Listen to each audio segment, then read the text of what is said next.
morning, students. Namaskar, Suprabhat, Subha Bakher, Vadakkam, Sasriyakal. So, I am C. Ankit Sharma, your income tax faculty, for next 5 sessions. We will be discussing the topic that is called salary. That is going to be your first income head, which we are going to discuss today. In the income tax, there are technically 5 heads of income. And the first head, what we are going to study in today's session is income under the head salary. Of course, before starting the topic, kindly understand something, and that is very, very, very important. That income tax is a very, very important subject for your, of course, academic life and also for your professional life. And it will help you in your future after becoming a chartered accountant, of course. So please be focused because this is the first technical chapter, what you are going to study today. That is salary. It's completely numerical, very important, and definitely very, very important for your academic and also your professional life. So before starting the class, I want to thank the Board of Study, ICAI Institute. They gives me the opportunity to interact with the future chartered accountants. So I always think that that's a very good initiative which Institute has taken for the welfare of all of you. So you all should also thanks to the ICAI, the Board of Study, our directors, joint directors, and the huge team of technocrats, coordinators. Those are working to make this successful, to provide you wonderful opportunity to gain knowledge from different wonderful faculties. So you can see the face of faculty only is when you interact with us, but technically a very, very huge team who technically work day and night to make this possible. So it always makes me feel so proud that I am the part of that fraternity, which is really, really concerned for the future chartered accountants. Before starting the class, let me share you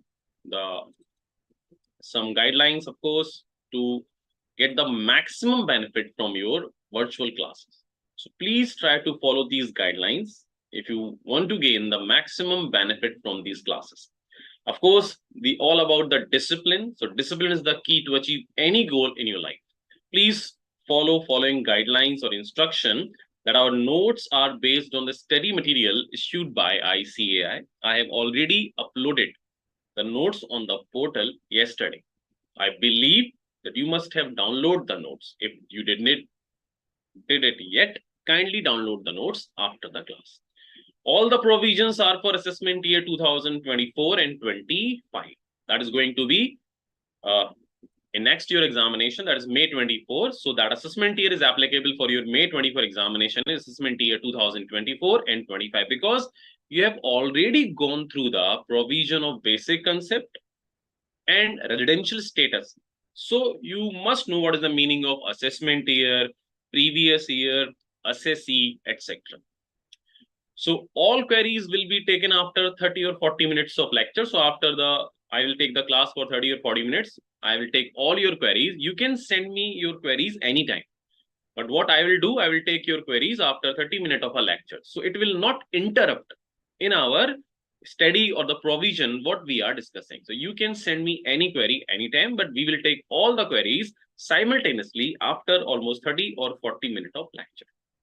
Please focus during the lecture and ask queries related to topic. That is very, very important. You should ask queries which is related to our topic, what we are discussing. Do not bother about if this happened, then what will happen in next. So in this study material, everything is covered. Later or sooner, you will get all the provision one by one. So when we are discussing the topic, for example, we are discussing the topic of salary, you should not ask how to calculate tax on salary, because that's a different chapter that relates computation of total income and tax. So kindly, please focus during the class and ask your queries which are related to your topic. Okay. It's always good to take live lectures. You can, of course, take the lecture on YouTube after the live session, but I advise you that please try to take the live lectures. It makes us to interact with each other. It makes you feel that you are technically taking a live class and you can ask your queries instantly and you can get the answer. But if with any reason it's not possible for you to take the live classes, of course, there is on YouTube. You can watch the classes anytime you want. Kindly download notes before lecture for better understanding. We'll take MCQ tests at the end of each lecture or might be in the starting of the next lecture. So whatever provision we will discuss today, I will try to take the test at the end of the lecture, or if not possible, then I will take your test in the starting of the next session. The 8th point is again very important. If any one of you wanted to ask any query in Hindi, you can ask your query in Hindi or English, in whatever language you want. Fine. I only know Hindi and English. So if any one of you want to ask your query in Hindi, I will answer that query in Hindi. And all other queries in our lecture will be in only English. So I hope that is clear. So before starting, there's a lot of good morning. So Gunjan Devi is saying good morning. Good morning, Mohammad Suhail. Mohammad Suhail is saying good morning, ma'am. Unfortunately, I am not ma'am, I am sir. Fine. So Hardik is saying good morning. Divya is saying good morning. Very good morning. Rama Devi, Kadambari Bhatt, good morning. Sankaran, I know you. You were also in the last lecture and you were saying good morning, sir. Welcome back. Dhanyavad, Shukriya. Due to some technical issues, I could not sit for examination. Okay, will attend in May 2024. New syllabus. Okay, well done. It's never late. CA is not a difficult course. Let me tell you, CA is not a difficult course. It's a very misconception, which is generally you might came to know that it's a very difficult course. You cannot do it. So nothing is difficult in this world. Nothing. It's all about the right process, the right guidance, and the determination you should have to do anything. So if a man can reach to the moon, then nothing is impossible in this world and nothing is difficult. It's all about your willpower. And if you want to do something, you can do it. Fine. How you can make your study interesting, etc. We will discuss that also, of course. Okay, Neha is good morning. Okay. Rituraj, Manohar, Panni Sharma, Pooja, Almas, Vidya, Tanisha, Mohammed, Hari, Anmol, everything. Have a very, very good morning again. So please be with me and let me tell you, this is going to be a very interesting lecture. I'll try to make it as interesting as I can, because if the study is interesting, that will really helps you to understand the provision very, very easily. Fine.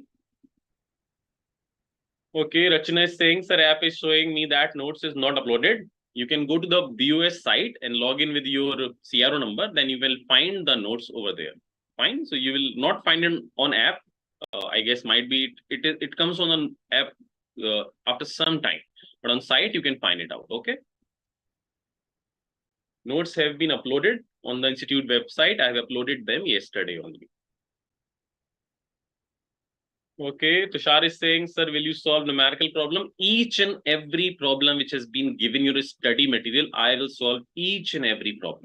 Just trust with me, be with me, and just try to understand what I am saying. I will solve all questions, everything which is in your study material, and after that, you will test your knowledge questions also. Okay, so a lot of good morning is there. So everyone have a very, very good morning again. And I welcome you to be the part of this session. Okay, a lot of good morning. I cannot take the name of everyone. So let's move on to the thought for the day. I always share before my class a thought for the day. So today thought is, it's a very beautiful thought. That is dream big. Of course, you are dreaming because you are going to clear this course. So CA, of course, to become a CA is a big dream. Stay positive. That's very important. Never feel depressed. Never feel down. Never feel negative that you cannot do this. You can do this. If I can do this, all of you can do this. I can tell you, if you come to know about my story, I was a very, very average student till my 10th class.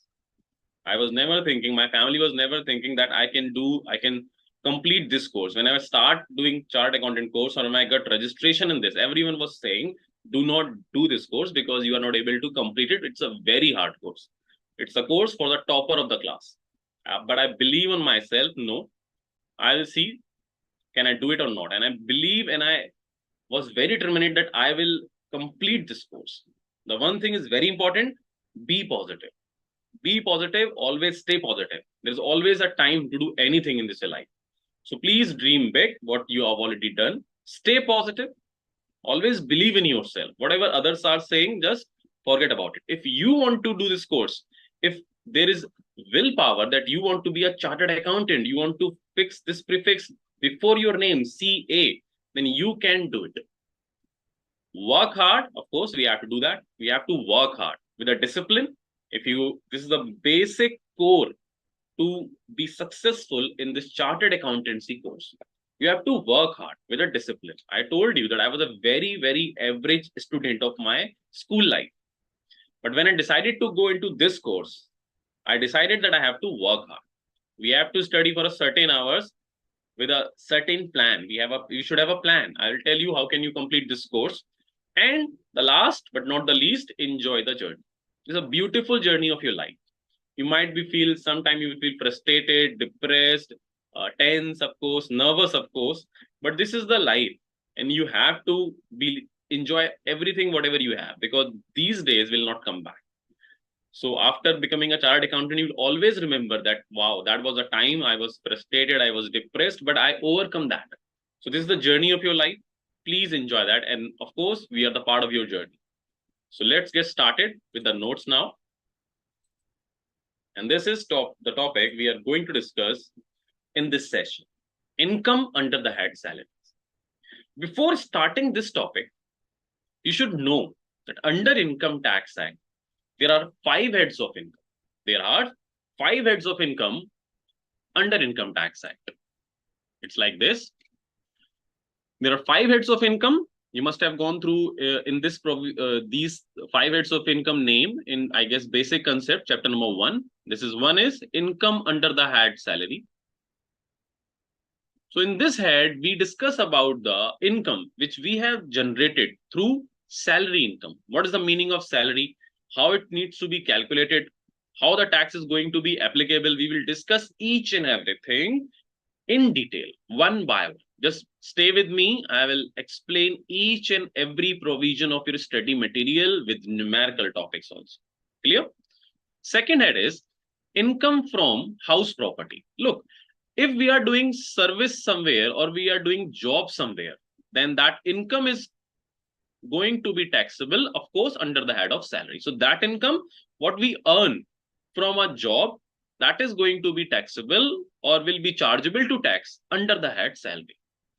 The other head is income under the head house property. House property says if you have a building, okay, if you have a building and if you get any rental income out of it, that is going to be taxable under income from house property. So if you have a building, you are getting rental income, that is going to be taxable as income from house property. If you are doing job somewhere and then you are getting income, that means that is going to be taxable under the head salary. The other head is PGBP. That is profit and gains of business and profession. P for profit, G for gains, B for business, P for profession. So if you are earning any income while doing any business or profession, that in general language we call it net profit or surplus of income over expenditure. Fine. So if you are earning any income via profession or business, like a chartered accountant in practice, doctor in practice, or you are earning or you're doing any business like trading, manufacturing, etc., that is going to be taxable as your PGBP income. That is your third head of income. Then we have capital gain. Do not worry. You are going to read all these provisions one by one when the chapter will come. So first chapter, what we will be discussing is salary. After that, there will be house property, then capital gain, then PGBP. What is capital gain means? It says if you have any asset like building, jewelry, etc., and if you transfer that asset, that treatment is going to be happen under capital gain head. So what we call generally, that is profit on sale of asset or loss on sale of asset. Those provisions are going to be discussed under capital gain head. Clear? And all other income except these above 4 will be taxable under income from other source. So last head of income is income from other source. So those income which do not fall in salary head, house property head, PGBP head, or capital gain head, those are going to be chargeable to tax under income from other source. Like bank interest. If you are getting interest from bank saving account or FDRs, dividend income, debenture interest income, etc., etc. So there is a series of income. So what I am trying to say that we have 5 heads of income, and from today we will start our first head of income, that is salary. Every head of income has a charging section. That is a chargeability section. As income tax has chargeability section is section 4. In the same way, every head of income has a chargeable section. Chargeable section explain that what is going to be taxable or what is the chargeability for that purpose. So salary charging section is under section 15. We are going to discuss it. Just relax. Just relax and enjoy this journey also. You should feel that, yes, wow, today we are going to learn some new provision. If you have that passion for your studies, that you are not bothered about the study, you are taking interest in your studies, let me tell you, students, that will be really, really going to help you to complete this course. I will explain how to create interest in your studies also. But just relax and stay with me. Under income from house property, charging section is 22. PGBP charging section is under section 28. Capital gain charging section is 45. And income from other source charging section is 56. So from today, we will start discussing the provision of section 50, which is the charging section of salary head. I hope it's clear. Okay. Now somebody is asking, who is asking? Miss Pooja M is asking, sir, I'm direct entry student. Can I go for both groups or single group, sir? Like, this is not related to our study. I was saying, Pooja, please do not ask these kind of queries, because nobody can decide you can go for both group or single group. It's your choice. You should know your caliber. You should know how much time you have, how much time you can give to your studies, and then decide it's group 1 or group 2. It's all up to you. And these kind of things we cannot discuss in lectures. Of course, it's very subjective. It depends upon person to person. So you should analyze yourself how much work, hard work you can put into your studies. So it's possible to cover all the subjects, and I'll explain how you can find it out. You should go for group 1 or 2. It will be going to be discussed later. Fine. So let's move on to the notes. So this is income under the head salary part 1. So I have now uploaded the part 1 notes on the portal, of course. Quotation also, confidence may not bring success, but it gives the power to face any challenge. And these are not quotation. These are the sayings on which I personally believe. And every quotation I have written over there, that is what I believe. I'm not trying to preach you. I'm just saying that, yes, this is true. What I believe in my life, that is true. So if you are confident, if you believe in yourself that, yes, you can complete this course, then it might not give you success, but definitely give you power to face this thing. Fine. So income under the head salary, and now the meaning and applicability. Every payment made by an employer to his employee. So if any payment made by an employer to his employee for service render would be chargeable to tax as salary. So there must be an employer and employee. How we will find that this payment will go into under the head salary, not business, not house property, not capital gain? There is a very simple provision to understand this. It's like this. To chargeable any payment under the head salary, for any payment, there are two persons. Fine. It always happens. There is a payer who pays and there is a payee. And there will be a payment. It's a general thing. So in case of any payment, there is a person who is called payer who pays that amount, and the person who receives that is called payee. And there's a thing that is called payment. So when this payment will be called salary? That's the question. So it says, if somebody says that I paid someone salary, so that if somebody is saying or somebody is passing a general entry in his books of account, that salary account debit to Mr. A, so it does not comes under the head salary under income tax act. No, not just only because the name, or just because you just entered that amount under your ledger in the name of salary. It will not count as salary. For example, Mr. A went to a doctor, Mr. B, and after checkup, Mr. A pay 1000 rupees fees to doctor. Now, Mr. A records this fees in his books of accounts as salary paid to doctor. And the doctor also record this fees as his salary income in his books of accounts. So, will it be chargeable to tax under the head salary under income tax? The answer is no, no, no.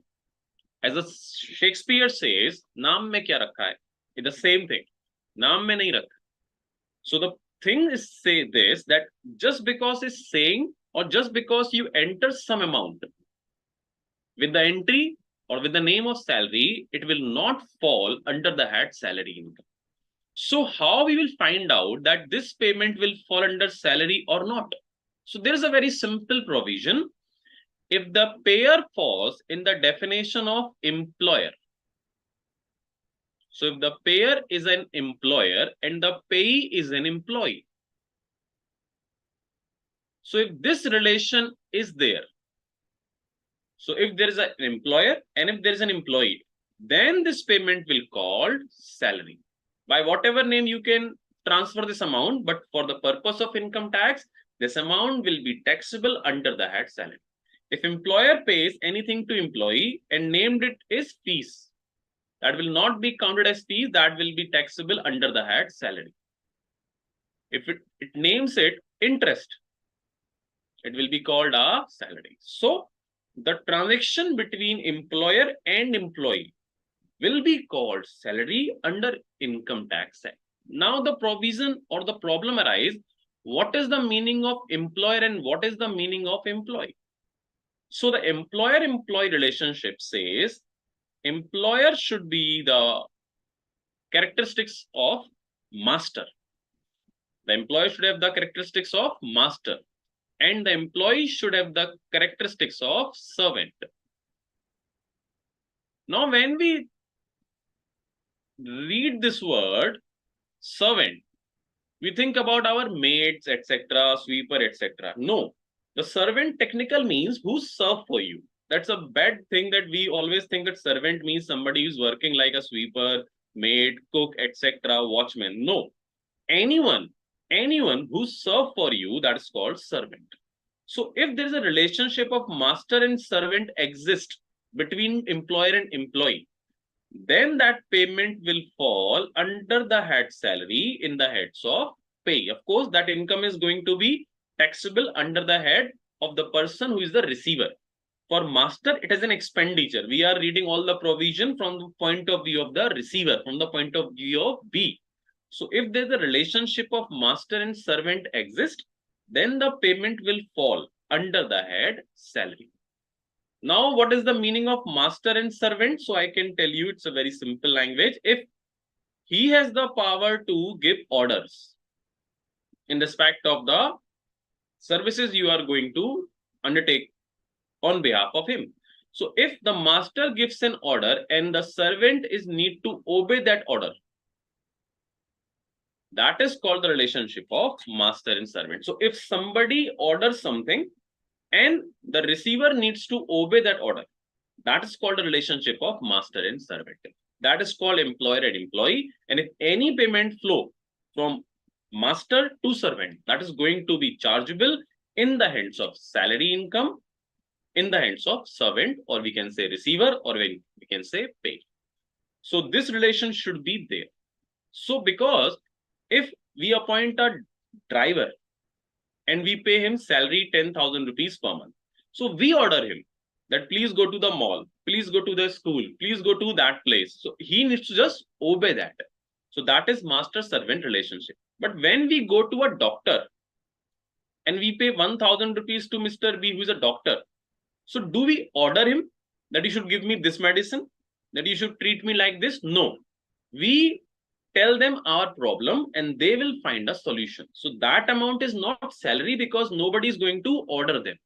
If my client comes to me and asks me to file his income tax return, so he tell me the service he wants, but he cannot order me that do this like that. He just tell me that I have these kind of income, kindly submit my income tax return, or kindly audit my books of accounts, or kindly conduct this audit for me. And how it's going to be happen, I will decide and I will charge a fees. So in that case, that is not salary because there is no relationship of master and servant exist. We have example for this also, do not worry. Let's move on to an example and the notes. So in other words, you can see in other words, no income will be included in the head salary if there is no relation of master and servant exist. In other words, any income will be included under the salaried income if it's paid by employer. The main thing is employer to his employee, as a master gives to his servant. The essential characteristics of this kind of relation is that one, that is payer, gives the instruction and the other payee will obey that order. So if this relation exists, that there is a one person is going to order something and you need to obey it, that is called salary income. Now you should not ask me that my mother is going to order me every time and I have to obey that. So if we are master servant, of course, these kind of questions are ITL, of course. So there will be a master and servant relationship. So under salary head, the charging section is 15. We will discuss it. There are deduction section 16. What are the deductions? How it needs to be computed, etc. We will discuss it, of course. And section 17, which elaborates about, which explain the salary meaning, perquisite meaning, profit in lieu of salary. I will explain each and everything. Just relax. Do not worry. Do not bother what is the meaning of perquisite. What is profit in lieu of salary? So if I have written something over here, that means that is going to be covered in later provisions. Okay. So that is employer and employee relationship. Now we can understand through the help of an example, that is Sujata, an actress, is employed in Chopra Films, where she is paid a monthly remuneration of 2 lakh rupees. She acts in various films produced by various producers. The remuneration for acting in such film is directly paid to Chopra Films by the different producer. So now technically Sujata is working according to Chopra Films, and the payment what she received from Chopra Film is a fixed payment of 2 lakh rupees.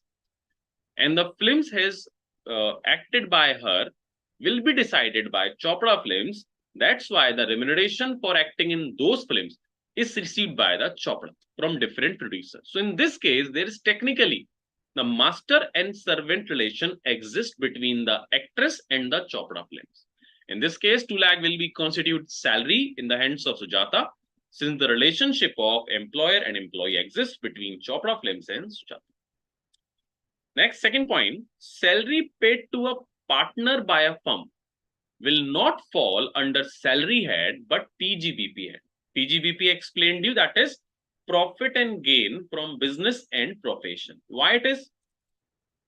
We all know what is the meaning of partnership firm. Okay. So if there is a partnership firm and here are partners. So generally a partnership firm gives to its partner, that is interest, salary to partner, interest on capital or loan, and profit share. So this salary or remuneration or fees, by whatever name called, does it will constitute salary income under the heads of partner that is going to be taxable under the salary head or not? So to find out the correct answer, we should see, is there order or obey relation exist? Think about it. Under partnership firm, is there order and obey relation exist or not? Who are going to give order to the partners? No one, because partners are technically owner of that business. They are the owner of business, and firm is an artificial person. How can it can give order to any partner? So there is no relationship of order and obey. You must have read in the Partnership Act that an agent, those they work on the behalf of firm. So they are technically agent, not servant. So because there is no relationship of employer and employee, master or servant, order or obey. That's why even we called it salary to partner. But under income tax, that is not going to be taxable under the head salary in the hands of partners. Everything that is interest, salary, and profit which is received by a partner from firm is going to be included under the head PGBP. The treatment you will going to understand in the PGBP Act. For the time being, we should understand that this income should not include under salary head. I hope it's clear. Okay. Next clarification is full-time or part-time employment. It does not matter. It's going to be taxable under that salary, whether it's a full-time or it's a part-time. Okay, these are general provision. These are very basic and theoretical lines or very simple provisions, so you can read it normally. Forgoing of salary. Once salary accrues or due. So once salary accrues, the subsequent waiver by the employee does not absolve him from liability to income tax. Such waiver is only an application and hence chargeable to tax. So under income tax, there is a concept of application of income and diversion of income. So it says that foregoing means waiver. Waiver means to leave something, to forgive something, to leave after receiving. So once the salary is due in your name, once it is accrue in your name, then it's going to be taxable in your income. Even if you forgive that salary, if you allowed it or you donate it to someone else, but it does not matter. Once the salary has been due or received by you, that means you are going to pay tax on that salary income. We can understand with the help of an example, of course. Mr. A, an employee, instruct his employer that he is not interested in receiving the salary for April 2023, and the same might be donated to a charitable institution. So Mr. A asks his employer that I don't need the salary, kindly donate this salary to a charitable institution. In that case, Mr. A cannot claim that he cannot be charged in respect of the salary for April 2023. It is only due to his instruction that the donation was made to a charitable institution by his employer. It is only an application of income. So application of income is taxable, but the diversion of income is exempted. Hence, the salary for the month of April will be taxable in the hands of Mr. A. He is, however, entitled to claim a deduction under Section 80G. Now, what is 80G deduction, etc.? That will be discussed in deduction chapter. For time being, you can understand only one thing, that if you accrue any salary in your hand, then even after accruing that, if you want to transfer it to any charitable institution or anyone else, that is going to have no effect on your chargeability. You have to pay tax on that income. Clear? How we can claim deduction under Section 80G, etc. That's a different thing that we will discuss in chapter number 6. Now it's a surrender of salary. So please understand, theoretical provisions are also very important. In generally numerical subject like income tax, accounts, etc., what the student generally does, they do not give much importance to the theoretical topic, and that's a very bad thing. Do not underestimate the power of theoretical provision. As do not underestimate the power of common man, is the same way you should not underestimate the power of theoretical provision, because all numericals are of course based on theoretical provision. You do not solve the numerical provision directly. You should understand the provision first. The provisions are of course theoretically. So under income tax also, the examiner or in the examination, you can be asked some theoretical provisions also. So you should not leave anything. If you are going for a selected study for chart accountant course, you are going to, I guess, doing a very big mistake. You should not go for selected study. You should cover each and everything. Like surrender of salary and foregoing of salary, that can be asked in examination for 1 marks. So if you think, oh, this is a theoretical provision, I should skip it. Do not do this mistake. Please, I request you, please don't do this. Please read everything. Do not leave anything. Anything can be asked in examination. Fine. So surrender of salary and foregoing is salary is different. Foregoing means that if I directed someone, my employer, that my salary should be given to someone else, that is called foregoing of salary. That is going to be taxable in your hand. But if an employee surrender his salary to the central government, if you transfer or surrender your salary to central government under section 2 of the Voluntarily Surrender of Salary Act 1961, this need to be understand. If you surrender your salary to central government under this act, only in that case, that salary is going to be exempted in your hand. So if your salary income is 10 lakh rupees, suppose you give 1 lakh to the charitable organization as foregoing of salary. Out of 10 lakh, you gave 1 lakh to the charitable organization as in the above example. In that case, your income will be treated as 10 lakh rupees. You have to pay tax on all 10 lakh rupees. But out of that 10 lakh, if you surrender 1 lakh rupees to the Voluntary Surrender of Salary Act 1961 to central government, in that case, your taxable salary will be only 9 lakh rupees. So a special provision has been made. If you surrender it, you need not to pay tax on that amount.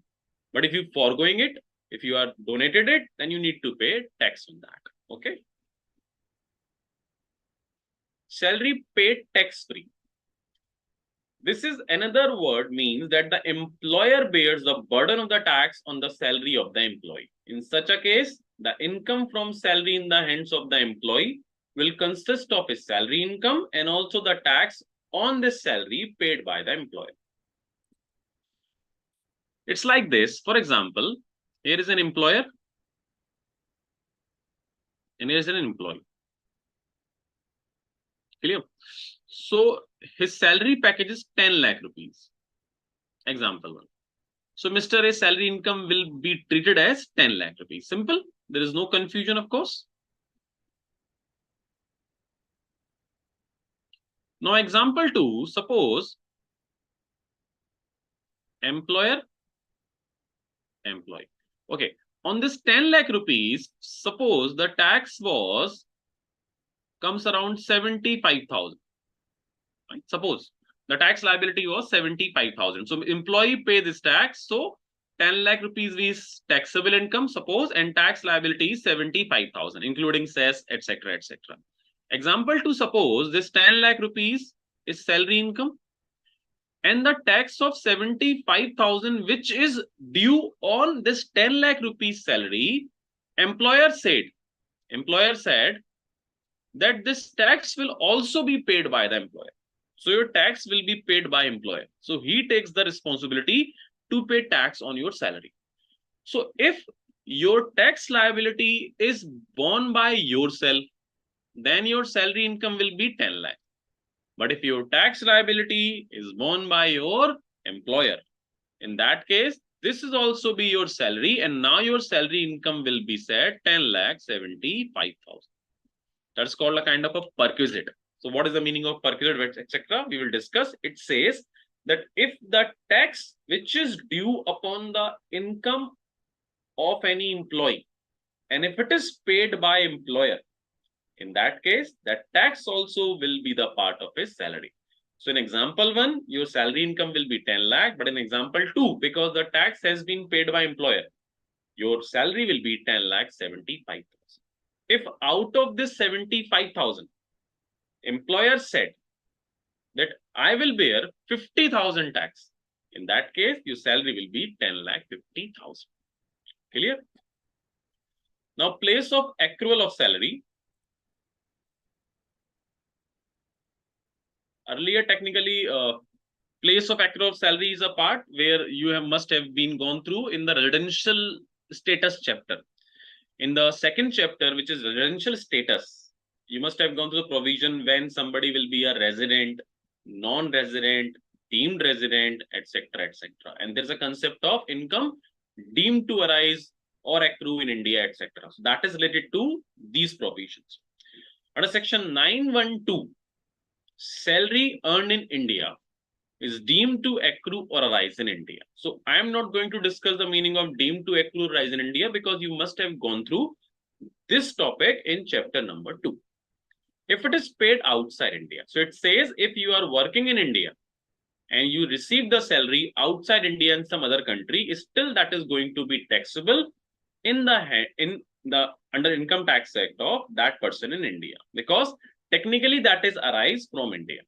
So it says if salary is earned in India,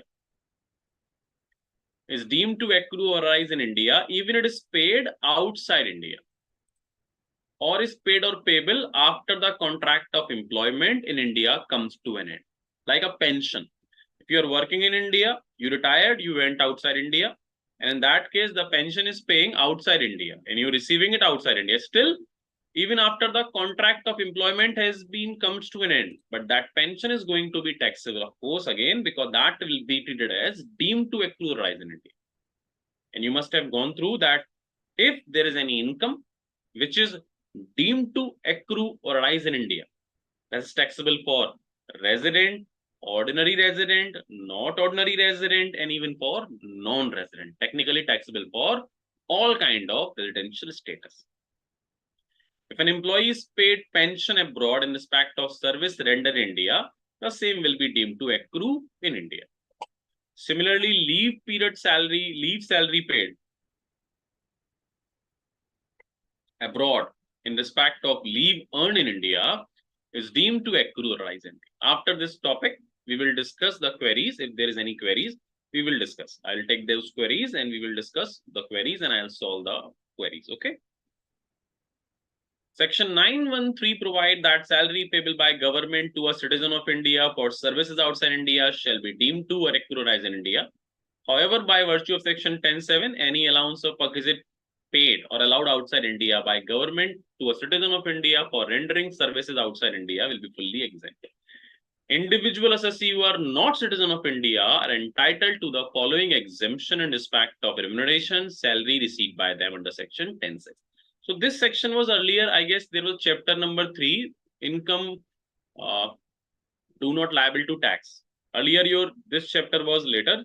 There was a chapter of income which are not taxable. So in last assessment year 23-24, that was in another chapter topic, but it has been included in our salary head. So what we are discussing over here, let me explain you, then I'll for example, section 10(6), what it says? It says, if is a government, and if you are in government employee plus citizen of India,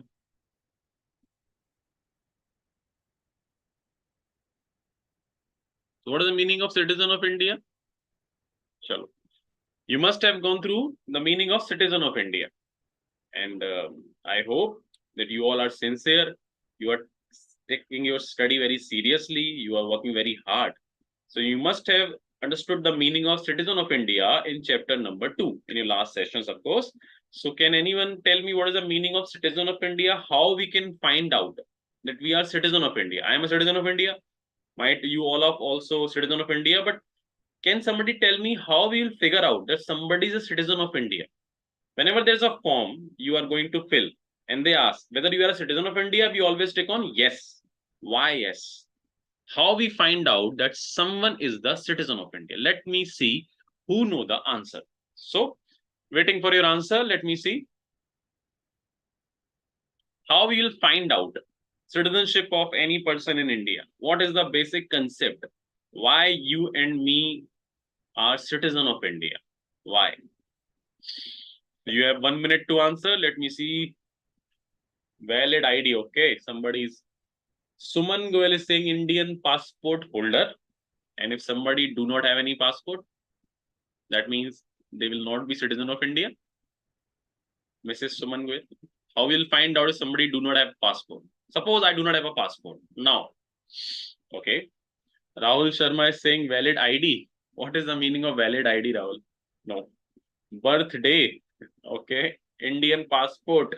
So those are saying Indian passport. Please remember, in our country, 140 crore population, all of them do not have passports. So how they will, if somebody is coming to you and ask whether I'm a citizen of India, you are saying, show me your passport. He said, no, I do not have any passport. Then there is some concept, no? These are IDs. You are saying this ID, voter ID, or somebody saying driving license, somebody saying Aadhaar card. So these are documents. I'm not asking about the documents. You're not getting the question. That is very important. In examination also, you should understand the question what is asking. The question is not this, that which document is required to prove that you are a citizen of India or not.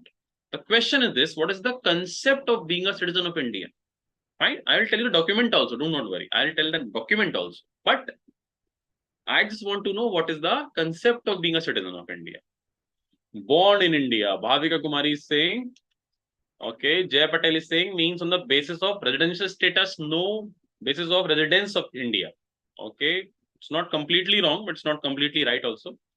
Born in India cannot be the correct answer because if somebody born in India, that means he or she will always be an Indian citizen. That means citizenship cannot be changed. No, it can be changed. So if birth is the basic concept, so that means who is born outside India cannot be a citizen of India ever, and who is born in India will always remain citizen of India. No, that's not a correct answer. Resident, ordinary resident, no. Person who born in India is no, no. Status residential, no. Wrong. Indian origin, no. That's a different thing. 182 days, etc. This is for residential status, not for citizenship. This is a wrong answer, okay? Our parents, grandparents born in India, Parth Rana, no, that's a person of Indian origin definition, not the meaning of citizenship. Look what is happening in this country. Who is having Indian passport? I again saying, do not give me the answer of Indian passport because all of Indians do not have passports. Fine. So if somebody do not have passport, then having Aadhaar card has been come into force in last 10 or 15 years back. So before that, they were not citizen of India. And I asked, do not tell me the documents. 182 days, 3 years, 360 days, these are all wrong answer. Fine. You are telling me the residential status. Okay, very beautiful answer given by Manish Kumar. Citizenship Act. Okay. I am asking the concept. So I should go and read the Citizenship Act. Or if somebody comes to you and asks whether you're a citizen of India, you will say, no, go and read the Citizenship Act. Okay, so I don't think so that anyone give me the correct answer because a lot of answers are there, so I cannot read all of them. But I basically feel that nobody gives the exactly correct answer. The correct answer is your permanent resident. Somebody say residence, but might be correct, but there's a word that's called permanent residence. So in which country, if you have your permanent residence in India, then you will be called a citizen of India.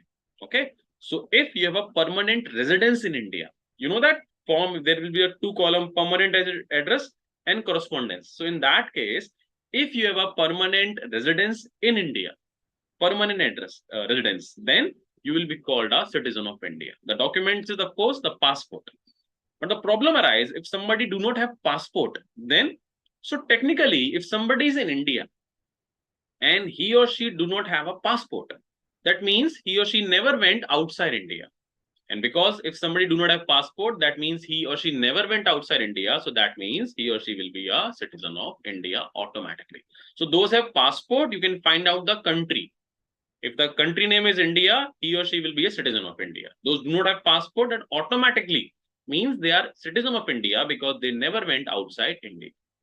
Okay, and its concept is your permanent residence. If your permanent residence is in India, then technically you will be called a citizen of India. The document is passport. If you do not have passport, automatically you are in India. Okay. So government employee, and if it is citizen of India and it's working outside India on behalf of government, like Mr. A is working outside India in Japan. Generally, we are telling them ambassador, etc.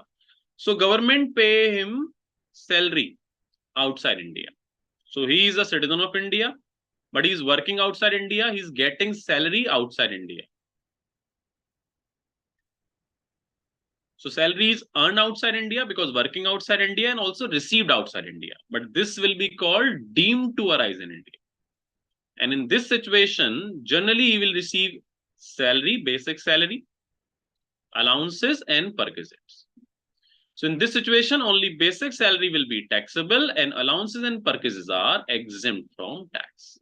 So that was, I was trying to make you understand that in case of citizen of India, If he's working outside India, getting salary outside India, in that case, only basic salary will be taxable. All allowances and perquisite will be exempt. The detailed provision for this concept will be coming soon in this topic. Back to the notes.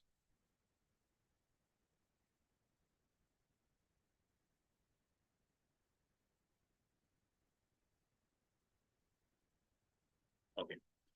So we were talking about that if you are a citizen of India and working outside India, so that amount of allowances and perquisite which is paid by Indian government to you outside India is going to be exempted in your hands. But individual assessee, now we are discussing a different topic, that suppose the reverse case. If somebody who is not citizen of India, that means from foreign country, like from our country, our ambassador in Japan, USA, UK. So in our country, appoint ambassador into other countries. So the provision we just discussed was regarding those persons who are citizen of India but working outside India.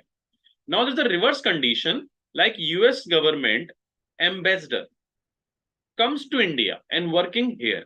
So they are technically not citizen of India. So those can also receive income which are not taxable in India, that will be exempted if they fall as per the provision discussing under section 10(6) after that.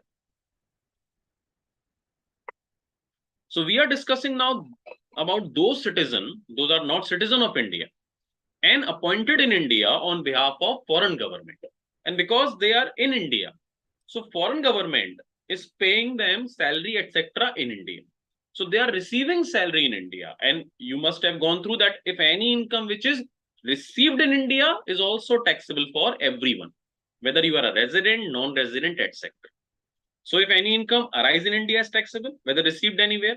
If any income received in India, whether arise anywhere, that is also going to be taxable in India. But for the purpose of chargeability, if those person is working in India, then the salary they are getting from their government is not going to be taxable if as per point number 1, 2, and 3. The first point is saying remuneration received by official of embassies, etc. of foreign states. Certain conditions need to be fulfilled. If they are fulfilling these conditions, then in that case, the salary received by them in India is not chargeable to tax in India. The remuneration received by a person for services as an official of an embassy, high commission, legation, commission, consultant, etc. The conditions are very simple. The remuneration received by our corresponding government. It's just like tit for tat. If our ambassador is appointed in their country, and if their country is not chargeable tax on that salary in their country, then we will also not going to charge tax from their ambassador in our country. So it's just like give and take. So the remuneration received by our corresponding government official or member of the staff resident in such foreign country for similar purpose should be exempted. The above mentioned member of staff should be subject to the respective country, etc. So general concept is this: if they are not going to taxable our agent's income, then we are not going to taxable their agent's income. Remuneration received for service rendered in India as an employee of foreign enterprises. In first case, there was a ambassadors. Now we are talking about the foreign enterprises. If there are any foreign company employee, those are working in India, in that case, we will not charge tax on their income also. There are certain conditions need to be fulfilled. The foreign enterprise is not engaged in any business or trade in India. They are not engaged in any trade in India. The employee stay in India does not exceed 90 days. And the remuneration is not liable to deduct it from the employee's income chargeable to tax under that. So there is no TDS required to be deducted. There is no trading activity in India, and the time period should not exceed 90 days. In that case, we will not charge tax on their salary, which they are going to receive in India. They are just theoretical provision you should go through. Salary received by a non-citizen, non-resident for service rendered in connection with employment and foreign ship. Please go through the provision, just read them. If there's any confusion, I will solve it, because we need to cover a lot of numerical provisions also, technical provisions also. So what I feel, these are really theoretical and simple provision. You can go through it. If there's any problem, you can ask me in your query. I will solve it for you. Fine. So these are the conditions you need to fulfill to make that salary which is received in India exempted. Exemption under section 10.6 and 10.7 would be available to an assessee irrespective of the regime under which he pay the tax. So you must have gone through the provision basic concept chapter 1 that now we have two regime. One is called default tax regime under section 115 BAC, and one is optional tax regime, which is technically the old provision, or regular provisions of income tax. So this exemption, the above exemption under section 10.6 and 10.7 would be available under both regime, because there are certain exemption which is not available under default tax regime. That means under section 115 BAC, which is available under normal scheme, but you cannot claim there are certain exemption under salary head also, under house property also, deductions, under deduction chapter also, under PGBP also, etc. So there are certain deduction exemption which cannot be claimed if you are under the default regime. That can be claimed only the optional regime. What are those exemptions related to the salary head? We are going to discuss those provision now. Before taking these provision, let me take your queries. You must have asked a lot of queries. Let's see. Okay, those were good morning wishes. Priyanka Pandey was saying, sir, every one of my relative told me the same, that what, CA is difficult course? No, let me tell you, CA is not difficult course. I promise you, I'll make each of you feel that that is not a difficult course. You should have a plan and you should have interest in your study. If you want to become a chartered accountant, there will no one who can stop you. Yes, you cannot be a chartered accountant if you do not want to sacrifice for that. If you do not want to become a chartered accountant, if you do not have passion, if you are doing this course just because of someone else's pressure or due to some other reason, you do not feel that you want to be chartered accountant. You're just doing this because some other reason. Then it will be difficult, okay?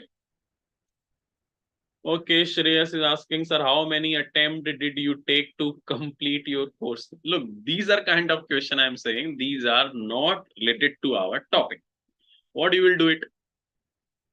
Let me tell you that it's a course. When I was chartered accountant, I was almost the youngest chartered accountant in my city, of course. I start the chartered accountancy course after my graduation. I did not go for foundation, okay? I have started this course after graduation, and I completed it, I guess, in 3 years. When I was like 23 years old when I became a chartered accountant. In 2004, I was a chartered accountant, fine? So these kind of question we should skip, okay?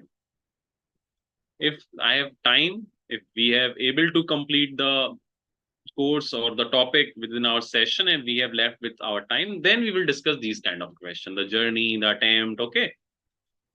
So the study material is sufficient or should we use any other book? No, the study material is beautifully drafted. Let me tell you, it's wonderfully drafted. Look, I've been in teaching from 2004. From 2004 till 2020, I was a teacher. I was providing the classes for income tax. And after COVID, I came with the board of study as a faculty, of course. Before that, I was my own institution, etc. So let me tell you, this is beautifully drafted. Everything has been covered in study material. You should not go for any other book. You can refer to last year questions, etc. for your numerical practice. Otherwise, the book and the provisions are sufficient. And you should cover all the provisions which are given in study material. Please follow this. Okay, now house property, salary, profit and gain, business, cap gain, other sources. So all heads are going to be covered by you only. I don't know. I have just given 5 classes for salary head till now. Let's see. Okay. Notes are not on website. It will be uploaded. Might be after 2, 3, 4 hours. You will be able to find the notes on the website because I have uploaded them yesterday night. Do not worry. Okay.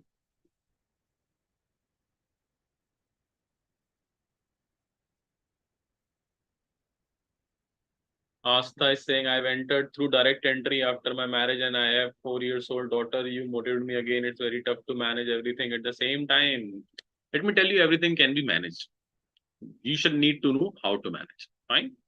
So if Mr. Ambani can manage to run 14 kilometers every day or take time for their personal activities, then we can all manage anything. It's just all about determination, motivation, and just one thing that is called passion. If you want to become a chartered accountant, you will find a way anyhow. Okay, so all the best. Oh, Mrs. Astha. Okay. Akshay saying just like firm pays salary to partner is not chargeable to salary because they are not employer-employee. Yes, correct. Absolutely right. No order or obeys. Okay. Chaya saying, sir, please explain chapter residence and scope of total income in any lecture. It's not possible, Chaya. We have already short of time because we have 5 sessions only to complete this huge and beautiful chapter, salary head. And the other faculty already have given you a very good knowledge of regarding those chapters. So kindly go through those classes. Why to surrender? Okay. When a Pusa lady is asking why to surrender, it's your choice. Just why to donate something. It's the same thing. Why to donate? But it's the same choice. If government says if there is any law, then there should be provision for each and everything. If somebody wants to surrender, then there should be a provision. Why somebody will surrender? It's his or her choice. We cannot say something. But government has made provision that if somebody wants to surrender, then that income is not going to be taxable. As why somebody go for charity? It's about his or her choice. Fine. So we have the provision. What it's the tax implication. Why somebody will do that? That is not our concern. Can you please make your presentation in full screen mode? My screen in full screen. Might be the technical team will do that, of course. Varun is saying, sir, can you explain salary paid tax free in Hindi? बिल्कुल हिंदी में बताते हैं आपको वरुण. अगर कभी ऐसा होता है कि आपका जो एम्प्लॉयर है वो आपको मान लीजिए 10 लाख रुपए की सैलरी देता है, ठीक है, और उसका टैक्स आपको अपनी जेब से भरना है, तो उस केस में आपकी सैलरी इनकम 10 लाख रुपए ही मानी जाएगी. बट कुछ केसेस में अगर आपका एम्प्लॉयर कहता है कि 10 लाख रुपए की सैलरी मैं आपको दूंगा और इस 10 लाख पे जितना टैक्स आपको देना है गवर्नमेंट को वो भी चिंता मत करो, मैं दूंगा, मैं हूं ना, मैं दूंगा. तो 10 लाख पे मान लीजिए टैक्स बनता है 75,000. तो एम्प्लॉयर ने कहा ये पकड़ो 10 लाख रुपए और ये पकड़ो 75,000 रुपीज. इन दैट केस वो 75,000 भी आपकी सैलरी इनकम माने जाएंगे. मतलब उस केस में अब हम सैलरी बोलेंगे 10,75,000 रुपए, 10,75,000. Okay. Okay. Kak Loter Jayesh Bhai is asking, sir, why someone will surrender salary to central government without any reason? Give some example. That's what I just said.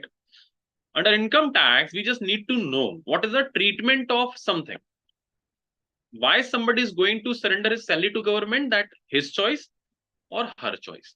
Might be for COVID reason, if government asks that we need some funds, then somebody can surrender their salary. The benefit of surrender salary is that you are exempted from paying tax on that.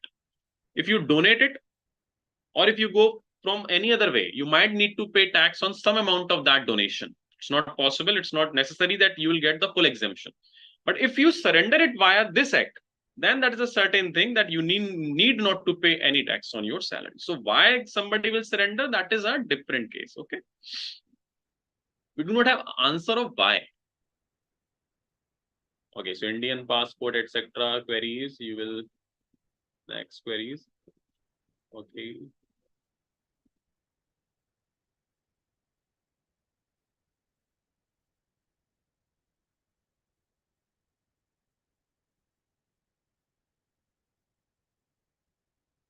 Voting right.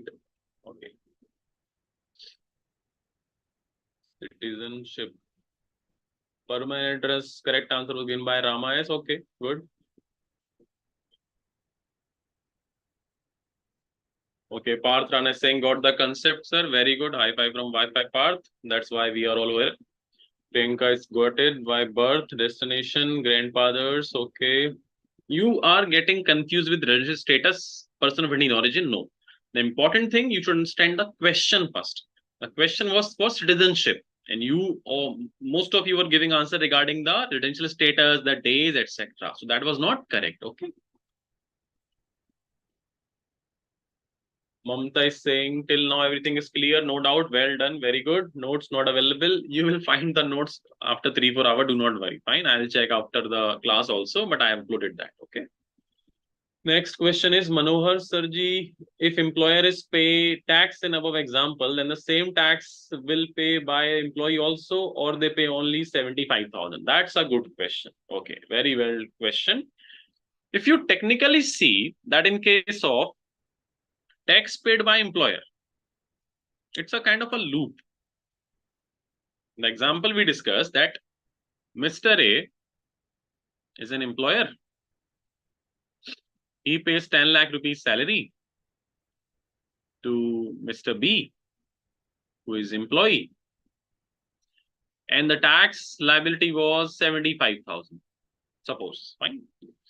So we just read the provision that in this case, this 75,000 will include in his salary income. So now the problem we realize this, that his salary will be now 10 lakh 75,000. The tax on 10 lakh was 75,000. Okay. But now his salary will be treated as 10 lakh 75,000. So tax will increase. Understood? Because on 10 lakh salary, if it is 10 lakh, then the tax was 75,000. So now salary we will take as 10 lakh 75,000. So tax will not be 75,000 because this is extra he got also as a salary income. So on 75,000, he needs to pay tax also.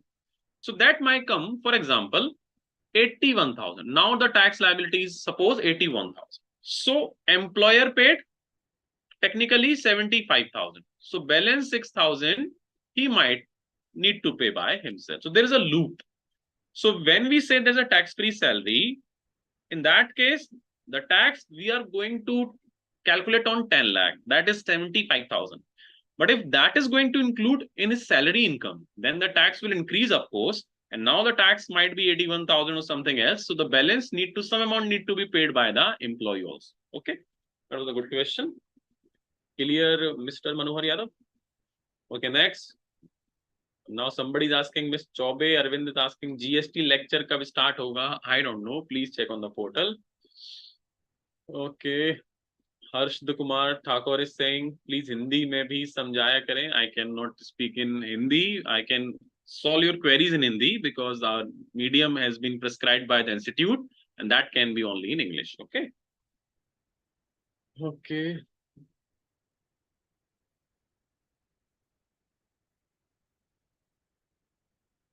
Niharika, question, pay your old scheme, explain shortly application and diversion of income, surrender a salary goes.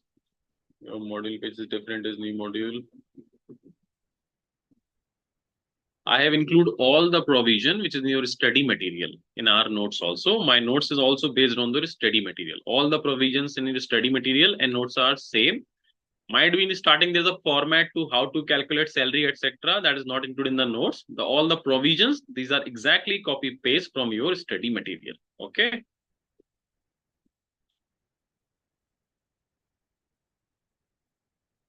Salary tax free and TDS are same? No, they are different. Okay.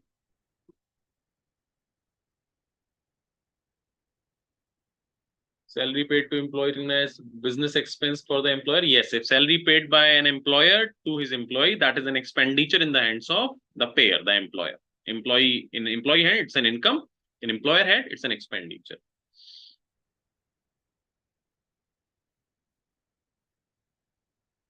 There will be any benefit in tax calculation if surrender the salary instead of donation. It depends upon your calculation, but technically, yes, surrender is always better than the donation because surrender, in that case of surrender, there will be no tax on the amount you are surrendering.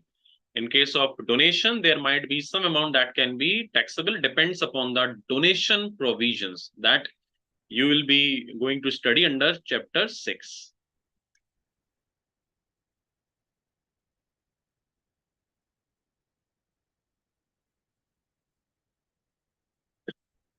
Sirji, if I order my employer to donate salary before accrue or due, then it's taxable in the hands of me. How it's possible? You cannot order your employer. If you are an employee, if you are going to order him before due, that means that cannot be your salary. So that is practically not possible. But if it is, we can say that if salary does not due or arise or received in your hand, and before that, if you are transferring it, then it might be go under the diversion of provision, depend upon certain specific situations. Avinash, you were asking, yes, I've explained you that if the tax has been paid by the employer, that is going to be added in your salary and you need to pay the tax again. Sahiba is saying, sir, please explain further chapter also, sir, because your explanation is very clear and understandable. Thank you so much. But this is the this decision is can be taken by only the board of study or the institute. So whatever I am giving to you right now, just focus on that. Learn at least salary chapter. The future, the other faculties are also very, very knowledgeable and very good, I guess. So just focus what we are discussing right now. Whatever will happen in future, we will see into the future. If salary paid by employer to his employee, then salary is considered as business expenditure. Yes. Okay. So how to decide if it is a foregoing or surrender of salary? It will be given in question. If after due you are transferring any salary, that is a foregoing, but you need to surrender to a government act. I have told you that's a government act. So if you are paying your salary into that government fund, then it's called surrender of salary. Bhavika Kumari, sir, any trick to remember all the provision? There are so much provision in tax. Yes, there are a lot of trick to remember everything. Just relax. This is our first class. I'll explain a lot of things regarding, beside from this chapter also, that will help you in your study or complete your course with easy provisions and the method of studying. So now the provisions of 115 BGA, what we were discussing. Individual, Hindu Undivided Family, Association of Person, AOP, BOI, etc. So in section 115 BAC, we have now two regime. One is what we call default tax regime, that is called section 115 BAC. Another is optional.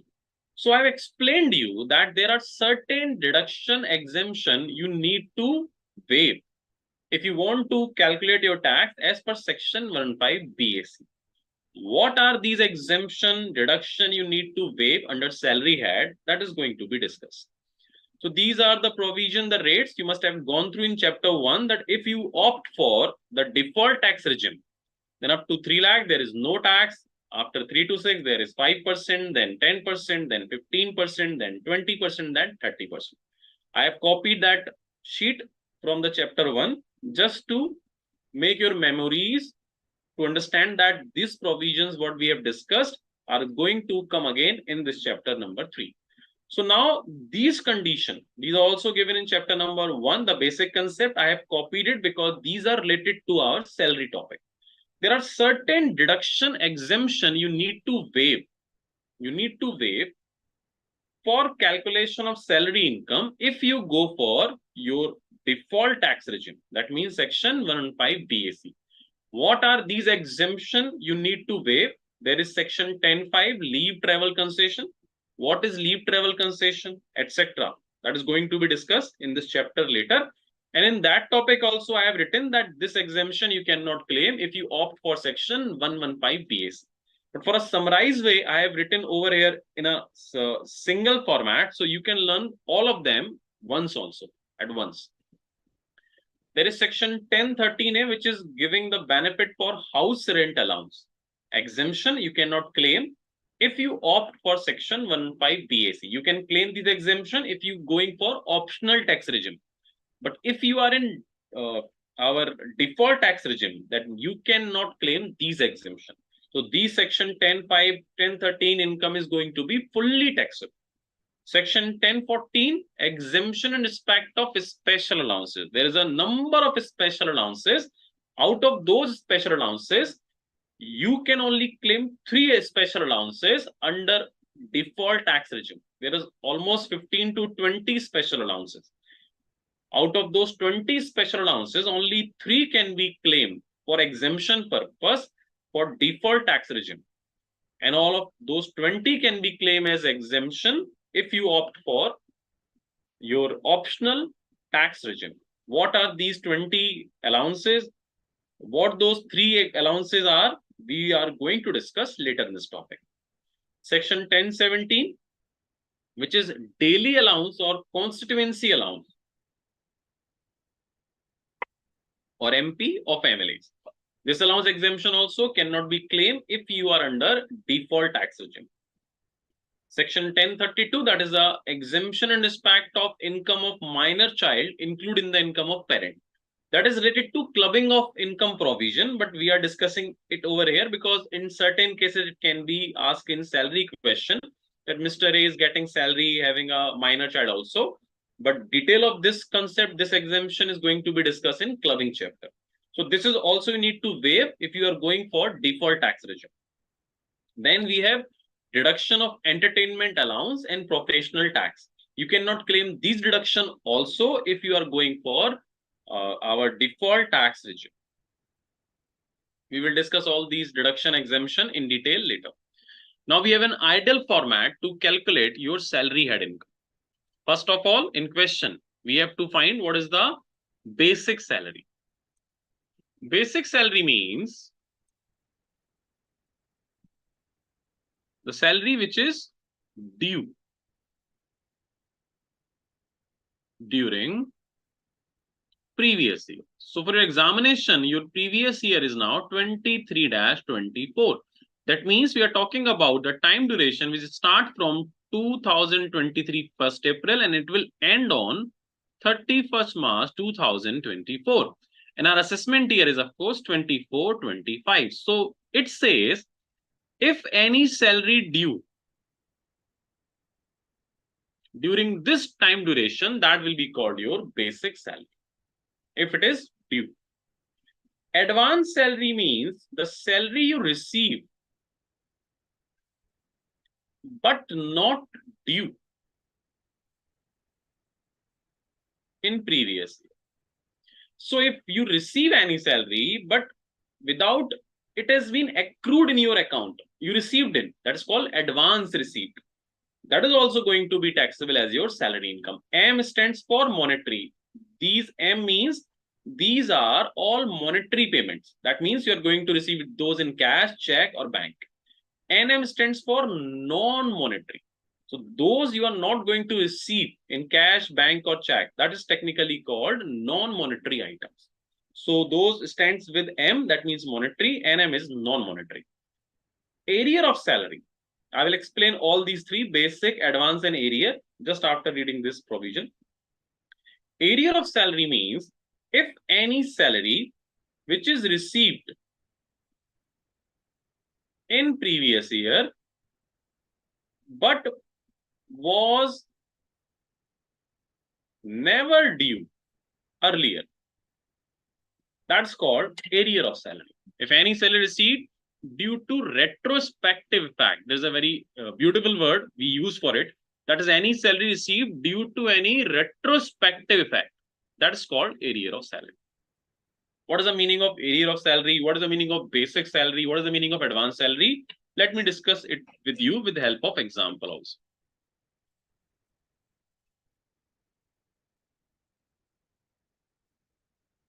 We will have a break at around 8:30, 8:35. After the break, I will share with you a very small motivational story that might help you to create your interest in your study and your lectures. So what is basic salary? What is advanced salary? What is arrear of salary? Let's discuss all these three terms. These are very important terms one by one. First of all, what is the meaning of basic salary?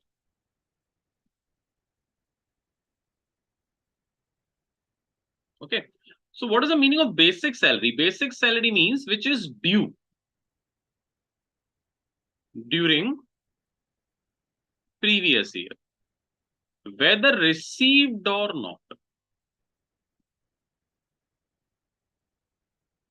So for example, if you work for in previous year 2023-24, for full year you worked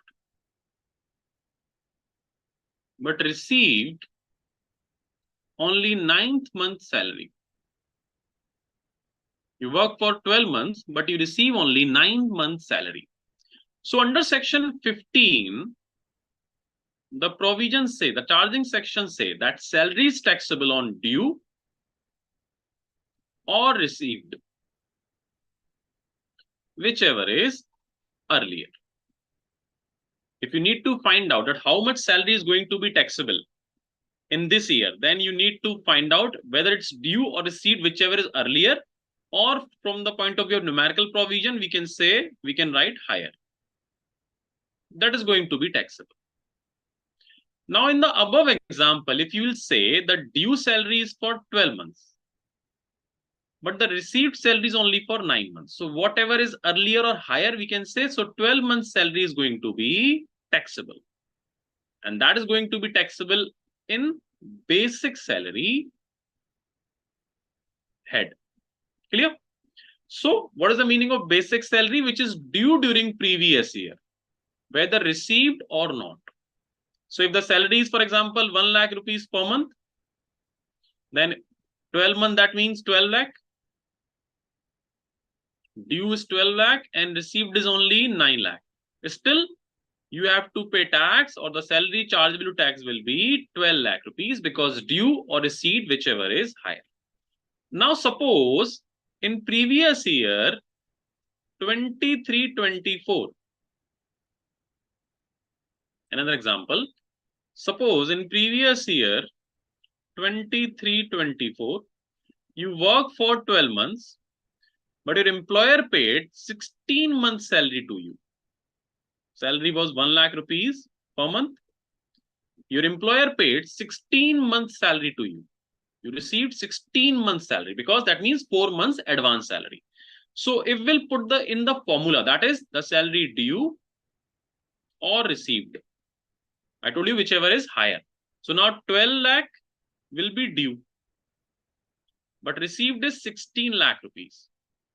So whichever is higher or earlier, same thing, that is 16 lakh is going to be taxable. But this 16 lakh, out of this 16 lakh, basic salary will be 12 lakh, because which is due, whether received or not, will be called your basic salary head. And your advance salary will be 4 lakh.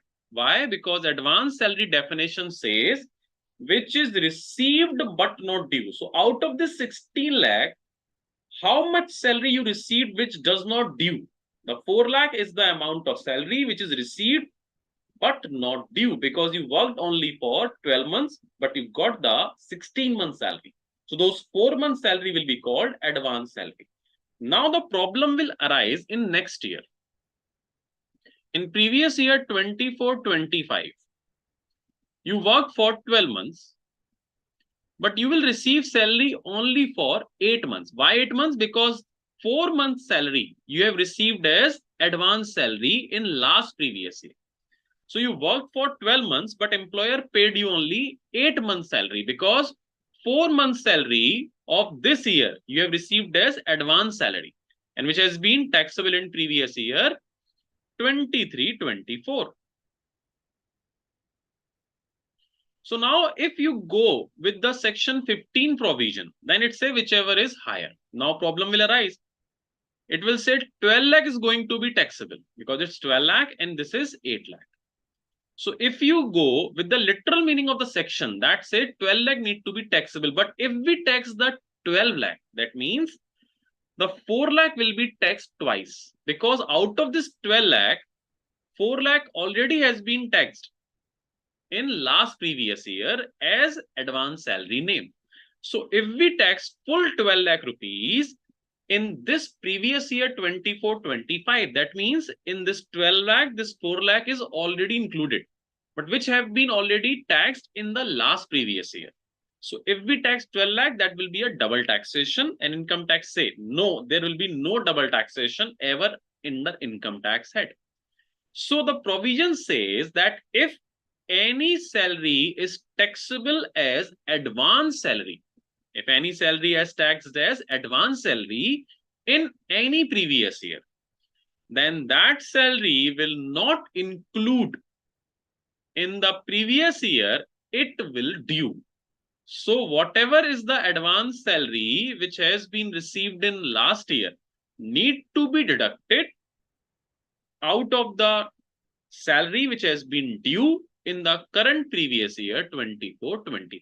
So that will be called basic salary only 8 lakh rupees. So we cannot tax the advance salary which has been already taxed in last year. Understood? That's a correct provision made by government, that if any salary has been taxed as advance salary, then when it is due, it will not gonna be taxable again. So that was basic salary meaning. That was advance salary. Now there's a third concept is arrear of salary. The arrear of salary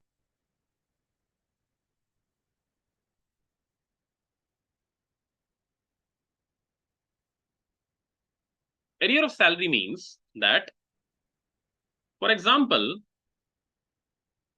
your salary was 50,000 per month. Clear? So your previous year 22-23 basic salary was 6 lakh rupees. Simple. You have worked for 12 months, you have received the salary per full month. It is going to be your basic salary 6 lakh rupees. That has been taxed in the previous year 22-23. Now in previous year 23-24, the central government passed an order that your salary should increase. It should not be 50,000, it should be 70,000 per month. So government increased your salary by 20,000 rupees in previous year 23-24. So there is no problem. If now we will find out the previous year 23-24 basic salary, then it will be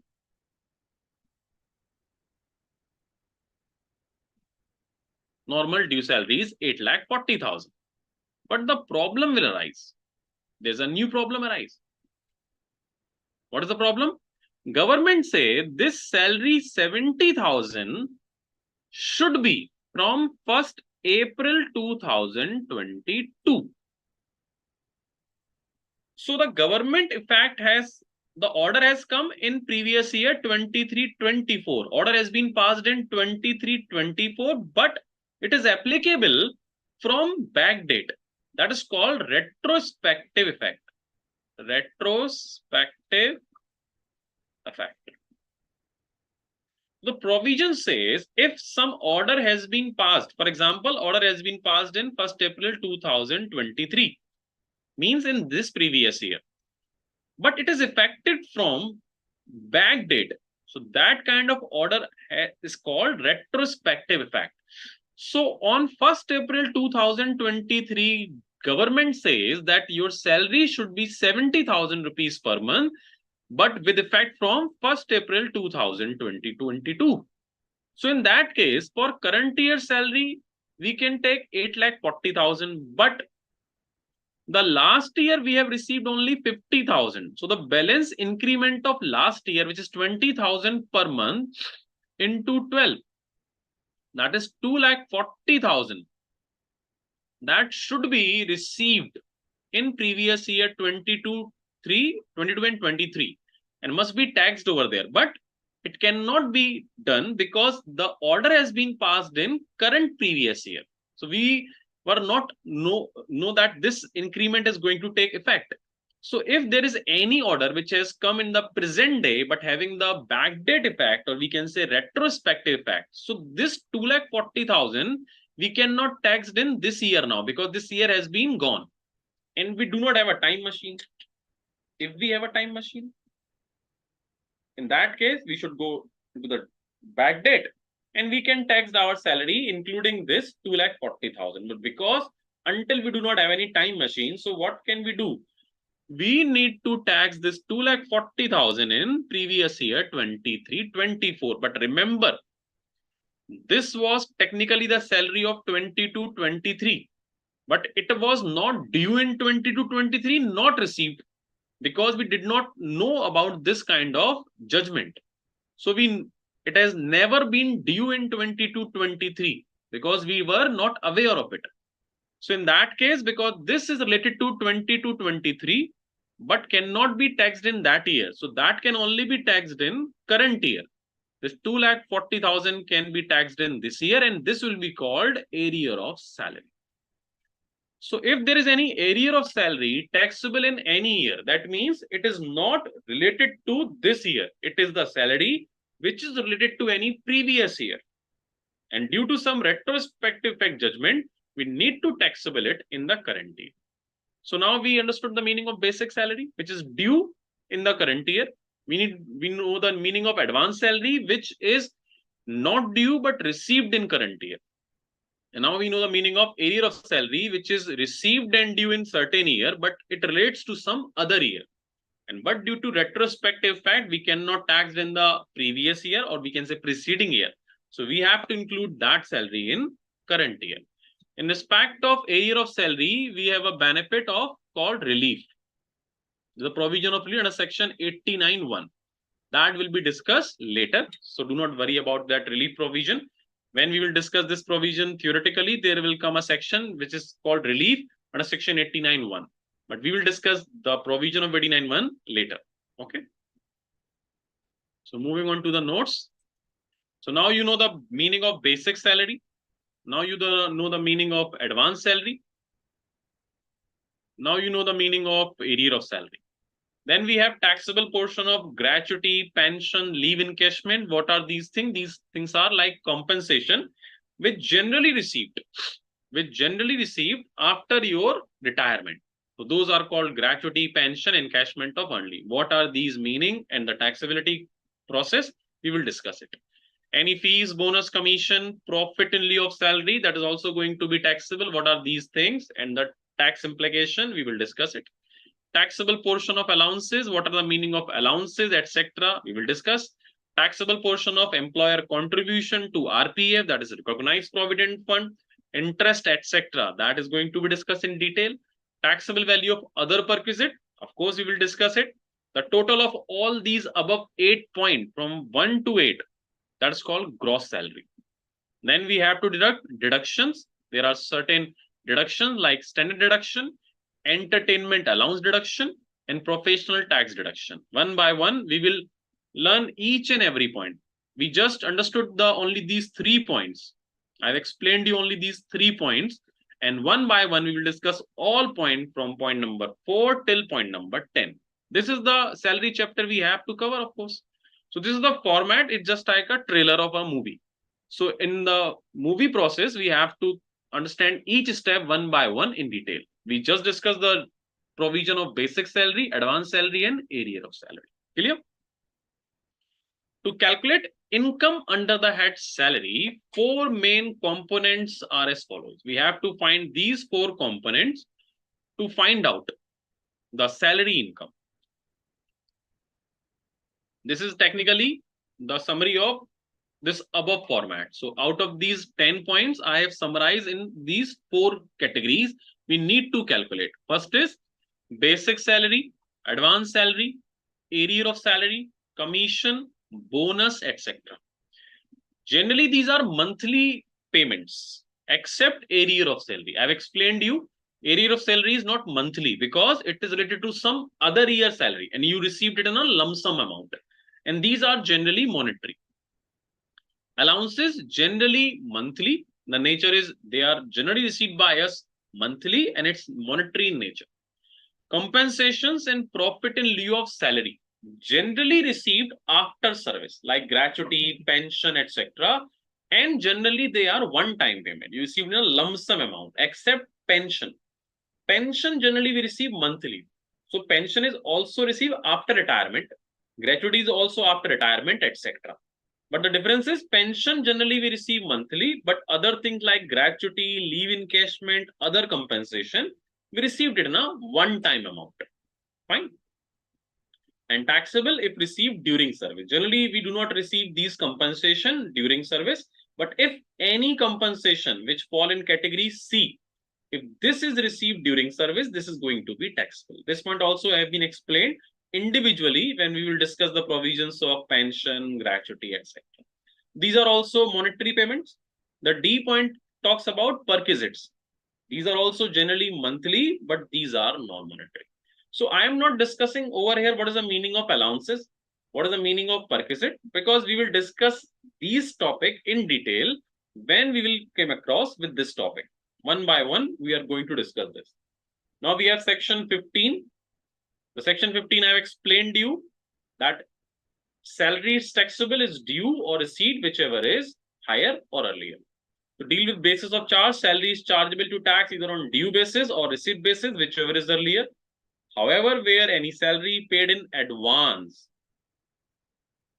and it is taxed in any other year, then it will not tax again when it will due. As in the year of payment, it cannot be subsequently brought to tax in the year in which it becomes due.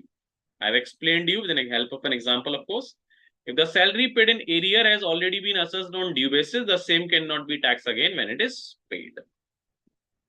Example, if A draw his salary in advance for the month of April 2024. So, if you got your April 2024 salary received in the month of March 2024, so that 1 month advance salary of April 24, you received in March. So that is taxable in March 2024. So now that 1 month salary will not be taxable in next year when it will be due. We have seen the example, it's simple. You can go through the second example also, it's very easy. Advance salary meaning we have discussed, you can go through the provision, we will already discuss about this. Difference between advance salary and advance against salary. So advance salary is a salary income, but advance against salary is a kind of a loan. That is not going to be taxable under salary head. Arrear of salary, normally speaking, salary arrear must be charged on due basis. However, there are circumstances where it may not be possible to bring the same to charge on due basis if due to retrospective effect. The example we discussed, we have the almost same kind of example, and I have told you that there is a concept of relief under section 89. How it can claim, what is the relief, how it calculate, that we will discuss later when the relief provision will come in this session. Now, salary, perquisite and profit in lieu of salary, section 17. One by one, we will cover our provisions. Meaning of salary. Salary includes the following things. So it's almost 8:37. Let me take the queries, then we will go for the break. And when we will resume with a short story and the meaning of salary concept. Okay, question is,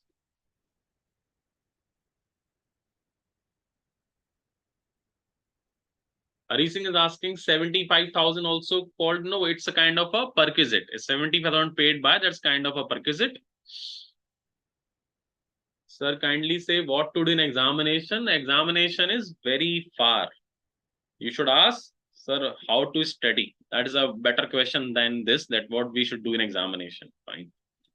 Yes, we are going for a break. Let me see. Okay, Tushar is asking, sir, please once explain arrear of salary in Hindi. Tushar, this is not possible.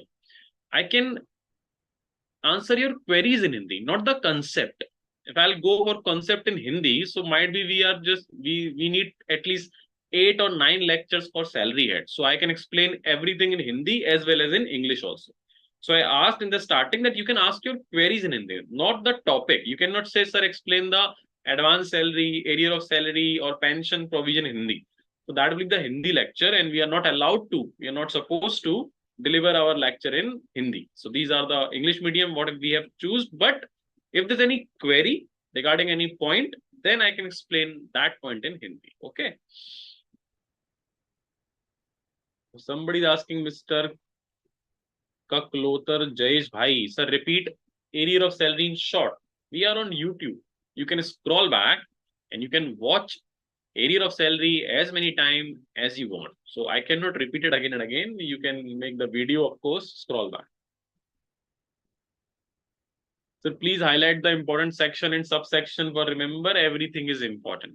Fine, everything is important. Everything.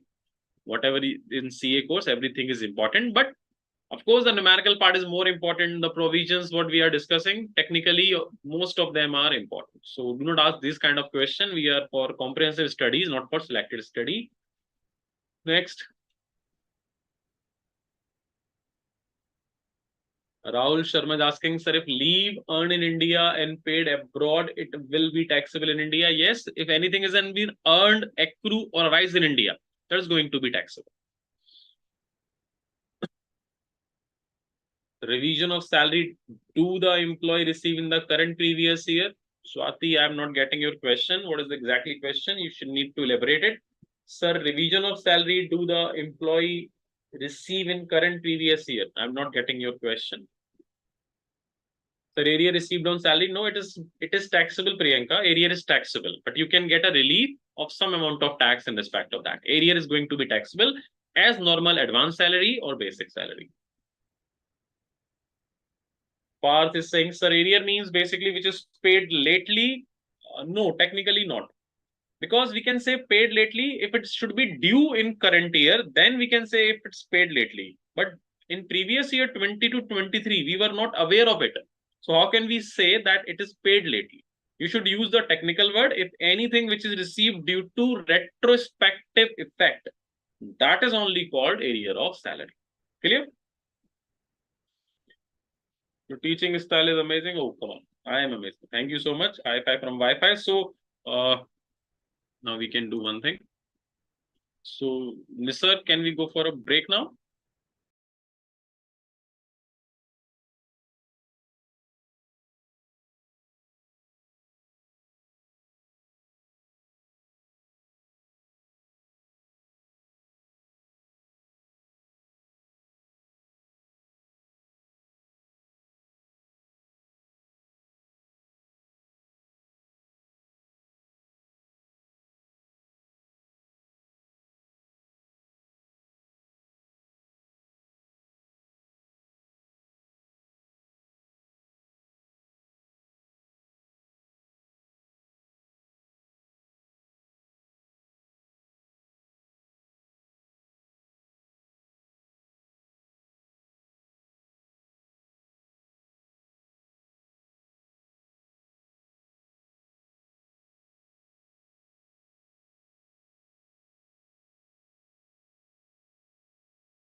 Welcome back, everyone. I hope you must have your tea, coffee, water, etc. as I did. So we were discussing the provision of salary, and before starting or continue our lecture, let's have a small, short story of 2 or 3 minutes for the motivation purpose. The story will be in Hindi. Fine. वो हिंदी में feel अच्छा आता है. बड़ी interesting story है, बहुत छोटी सी. Sincerity आप समझोगे इससे. What is the meaning of sincerity and seriousness. तो हमारे जो क्रिकेटर हैं सचिन तेंदुलकर जी, मतलब god of cricket, of course we all know them. तो हुआ क्या, एक बारी when he was the top of his career, मतलब he was the world of course number 1 batsman. तो जब वो अपने कैरियर के एकदम टॉप पर थे, पीक पर, तब एक नया ऑस्ट्रेलियन बॉलर आया. स्पिनर था, that means Brad Hogg. He was a spinner, वो न्यू था. And Tendulkar was at his career top. And हुआ क्या, फर्स्ट मैच में ब्रैड हॉज ने तेंदुलकर को आउट कर दिया. And it was a shock for everyone because he was a newcomer and Tendulkar was such a great batsman. We all know him like a god of cricket, of course. And Brad Hodge was like very happy. उनकी एक picture भी click हुई, Sachin Tendulkar out होते हुए उस frame में थे और ब्रैड हॉज में सेलिब्रेशन कर रहे थे. End of course everyone respect Sachin Tendulkar. तो मैच जब खत्म हो गया, उसके बाद शाम को ब्रैड हॉज ने सेलिब्रेशन किया, वो बहुत खुश थे. तो वही जो पिक्चर किसी ने क्लिक की थी, जिसमें Sachin Tendulkar was going after getting out and Brad Hogg was celebrating. वो फोटो वो लेकर सचिन तेंदुलकर के पास आए कि सर प्लीज इसे साइन कर दीजिए, मैं बहुत खुश हूँ, ये मेरी लाइफ का बहुत ही अच्छा मोमेंट है, तो आप प्लीज इसे साइन कर दीजिए, मैं इसको अपने पास फ्रेम करा के रखना चाहता हूँ. तो सचिन तेंदुलकर ने साइन किया और ब्रैड हॉज ने कहा इस पर आप कुछ लिख भी दीजिए, राइट समथिंग ओवर देयर. तो सचिन तेंदुलकर ने उस पर लिखा, सुनिए क्या लिखा. उन्होंने लिखा, this will not happen again. This a true story of course. So Sachin Tendulkar ने उस पर राइट ऑटोग्राफ के साथ लिखा, this will not happen again. और वो पेपर्स में भी नेक्स्ट डे फोटोग्राफ आई एटसेट्रा. एंड रिमेंबर फिर क्या हुआ, next 45 times almost Sachin Tendulkar face Brad Hodge, 45 times. लेकिन एक बार भी ब्रैड हॉज ने दोबारा आउट नहीं कर. He never repeat that. समझो, just try to make this understand that जब सचिन तेंदुलकर ने राइट किया होगा उसके ऊपर, तो it just not a slogan, not just a thing that he just wrote it like in this. बाद में पता चला कि सचिन तेंदुलकर ने वो लिखा और उसके बाद जो उनका प्रैक्टिस टाइम था उसे इंक्रीज कर, बहुत प्रिपरेशन करी. Even he was a God of cricket, but he was so sincere about his success. What he believes that I will not going to get out on that bowler again. We start practicing and after 45 times he faced him, he never got out. You understand? That's called preparation. ऐसा नहीं कि वो out नहीं हुए because वो God of cricket थे. उन्हें भी प्रिपरेशन करनी पड़ी होगी, उन्होंने भी अपनी प्रैक्टिस सेशन बढ़ाए होंगे, उन्होंने भी हर तरह की टेक्निक से सीखा होगा कि मैं इस पर दोबारा आउट ना हूं. और वो कब, लिखने के बाद. जब लिखा तो उसको फील किया कि मुझे इसे अब बनाना है. That should be remain the truth what I have written on that. That is called determination, sincerity, seriousness about his profession. And we should also that sincere, that determinate, that serious for your studies. You should understand, if you want that CA prefix before your name, you have to do this. There is no shortcut, no elevator, there is no lift. You have to take the stairs to become a chartered accountant, because might be this is a journey of difficulties, but it needs a lot of things from your side. Your family can support you financially, they can give you facilities, etc. But everything else, you have to put it. You have to understand that, yes, I do not need fail in front of my mark sheet. I always want that PASS pass. Imagine how it feels when you become a chartered accountant. I strongly say and proudly say that I joined this course, and that was the best decision of my life, best decision yet. Because I feel that the reputation, the fraternity, the knowledge, what we gain, and of course, money also, of course, that's also an important part of life. So the money also, that is incredible.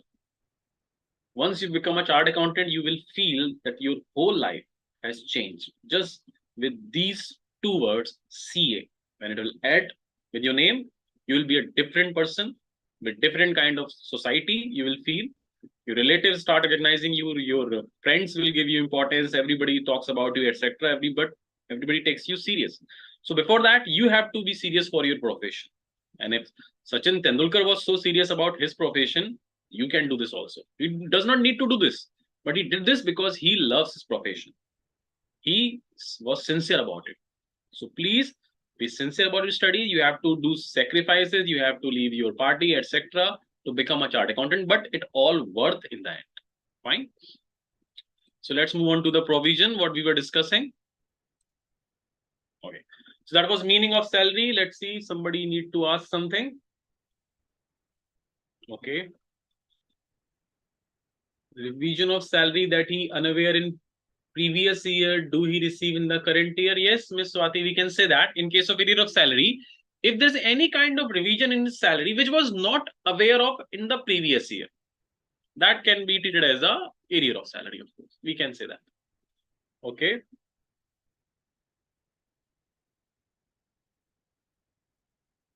Okay, Mr. Sarvanshu Agrahari. Okay. He's asking, since sir, once an employer paid all the salary concerned to the employee except 1 month, and when the employee asked for the remaining 1 month salary, he said to the employee that he was absent for some days in previous year. That's why he's not getting his salary of 1 month. Does it imply accrued or arrear? No.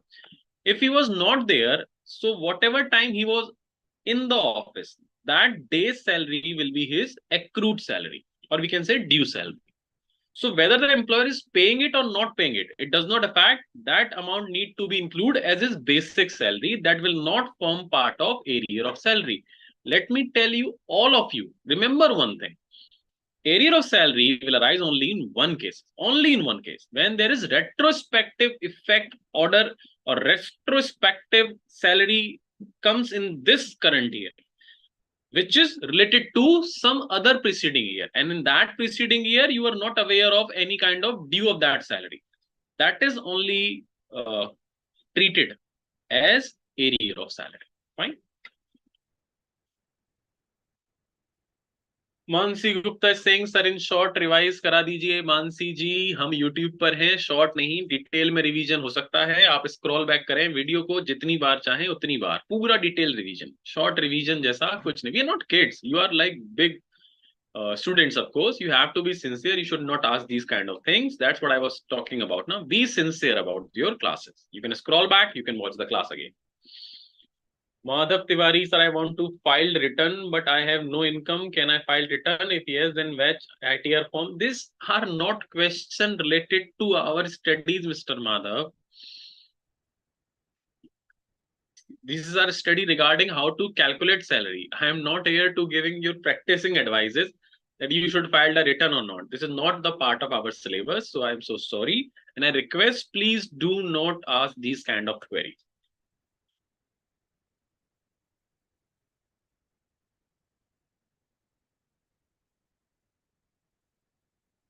Okay. Next is Manohar Yadav, Sirji, guide us which section number is important for learning point of view because there's a lot of section and subsection. There's a trick of remembering section also. I've shared with that trick also with you in the last session. So do not ask these kind of question right now. Every section is important.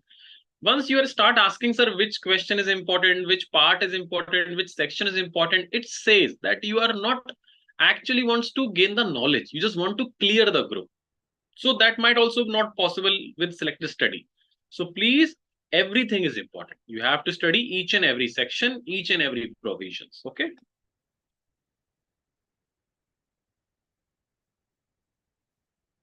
Next is Parth Rana. Thank you so much. Actually, I was feeling a bit sad for not involved in festival celebration because of studies, but you give me such one. You have to sacrifice. Let me tell you, I have sacrificed all birthdays of my cousins, of myself, all parties, etc. when I have engaged in this profession. So when you start doing CA, you should have to commit certain promise to yourself.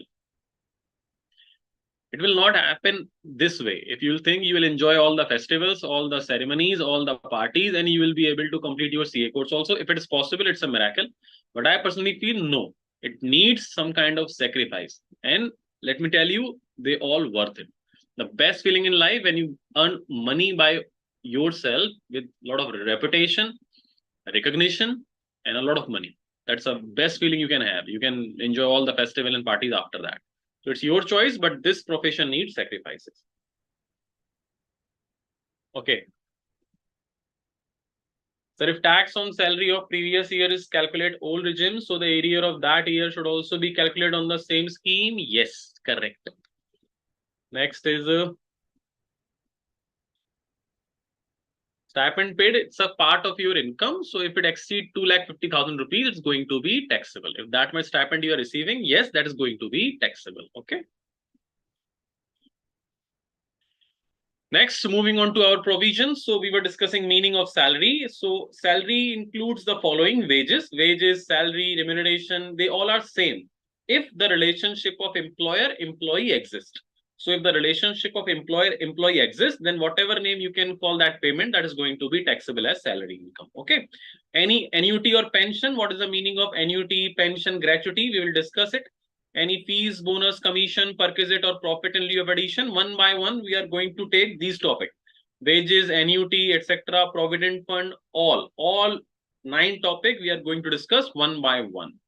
So first one is allowances, because what is the meaning of wages that we have discussed in salary meaning? So advance salary, arrear of salary, etc. So we are now jumping on the second point, that is called allowances. So we are discussing allowances provision. What is allowance? Allowance mean if you are getting from your employer any kind of monetary payment. First of all, you should understand allowance includes monetary payments. So if you are getting from your employer any kind of monetary payment to meet out any expenditure which is related to your job, your salary. For example, if you are going to join a job in a city, an employer said that we will give you some amount for rental purpose. You will find a house, you will on rent, and for the purpose of the rented house, our company has a policy to pay a allowance, to pay a payment to meet out the expenses of rent accommodation. That is called house rent allowance. Now, this is not mandatory that all employers going to provide you these kind of allowances. It depends upon different kind of organization, policy, and procedure. If employer thinks that they want to bear your food expenditure, your lunch expenditure, so they might provide you a meal allowance or lunch allowance. If they want to reimburse your conveyance expenditure, then they can allow you a conveyance allowance. Same way, there are transport allowance, uniform allowance, daily allowances, helper allowances, etc., etc., etc. The main characteristics of allowances, they should always be in monetary terms. For example, employer give you house rent allowance, 5,000 rupees per month. You might get a house on rent, rupees 3,000 per month, or you might get a house for rupees 6,000 per month. It does not matter to the employer. If you got a house for 3,000 rupees per month, then the balance 2,000 rupees per month can be taxable as per the specified provision. But if you find a house on rent for 6,000, an employer paid you 5,000, then they will not pay you more, because as per the policy or your structure of salary, they are allowed you to only pay 5,000. So if you find a house which is more than that expenditure, the balance need to be paid by you, etc. But if anything is less paid, then the balance can be taxable as per the provisions of different kind of allowances. We have different kind of provision for the taxability of different kind of allowance. One by one, we will go through each and every allowance. Different types of allowance are given to employees by their employer. Generally, allowances are given to employees to meet some particular requirement like house, rent, expense on uniform, conveyance, etc. Under the Income Tax Act 1961, allowance is taxable on due or receipt basis, whichever is earlier. Various types of allowances normally in Woj are discussed below. Now we have a table, we can say we have a format to understand that these allowances has been divided into three categories. First column is said, those allowances, those are fully taxable under both regimes. Both regimes, we have two regimes, of course. Regimes mean system, the structure type. One is default tax regime, that means section 115 BAC provisions applicable. And one is optional tax regime. So generally, optional tax regime has more exemption because it is a higher tax rate structure. So exemption is more and rate of tax is higher. And under default tax regime, there is less exemption because the tax structure, rate of structure is lower. So you can go for any structure. You can opt for 15 BAC or optional tax structure, depend upon your salary or income tax value. Whichever is lower, you can pay the tax accordingly. How to calculate tax on that? That's a different chapter provision. But for now, we need to see what kind of allowance is going to be exempted, what allowances can be exempt, etc. So column 1 says those allowances, those are taxable under both regimes. That means it does not matter whether you are in a optional tax regime or default. These allowances like entertainment allowance, dearness allowance, overtime allowance, fixed allowance, city compensatory, interim, servant, project, tiffin, any other cash, warden, non-practicing, etc. These are going to be taxable fully under both regimes.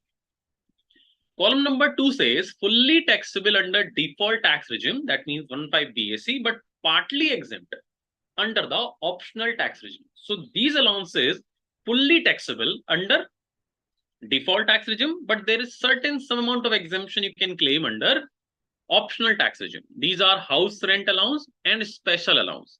The special allowance except A, B, C, and D. These A, B, C, and D both are partially exempted under both regimes. So the heading is say fully taxable under 15 BAC. So 1 and 2. The special allowance has almost 20 allowances category. Out of those 20 allowances, these A, B, C, and D, 4 allowances are exempt for both regime, default and optional both. And all other allowances are only exempted partly in case of optional scheme. That means all other allowances except A, B, C, and D is fully taxable under default tax regime. Each and every allowance separate provision is going to be discussed later. Now, fully exempt only under the optional tax regime. Those allowances, those are fully exempt under optional tax regime. That means fully taxable under default tax regime. That is allowance to High Court judge, salary allowances by United Nations, sumptuary allowances granted to High Courts or Supreme Court judges. In case 1 and 3 above, these note will be discussed in the later in this provision. So one by one, we are going to discuss allowances which are fully taxable under both regime. Like first column we are going to discuss, then second column, then the third column provision. Like city compensatory allowance is normally intended to compensate the employee for the higher cost of living in city. So it will be given in this question with this name only. So if there is city compensatory allowance, you need to taxable full value under the head salary. Entertainment allowance, this allowance gives to employee to meet the expense toward hospitality in receiving customer, etc. So if this allowance value has been given in question, you need to taxable it completely. But there is a special deduction regarding this allowance.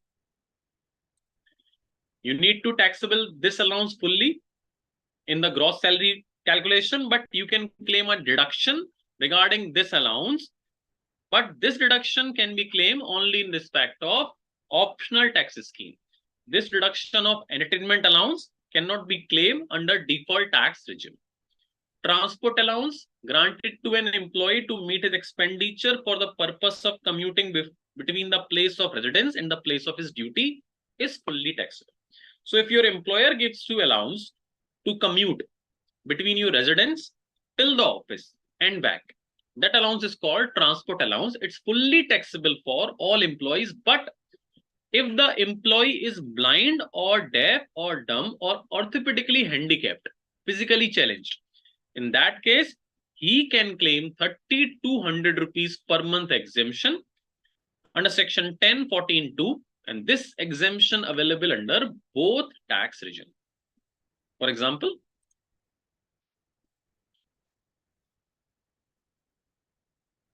if his question is giving transport allowance 4,000 rupees per month. Option A, normal employee, blind.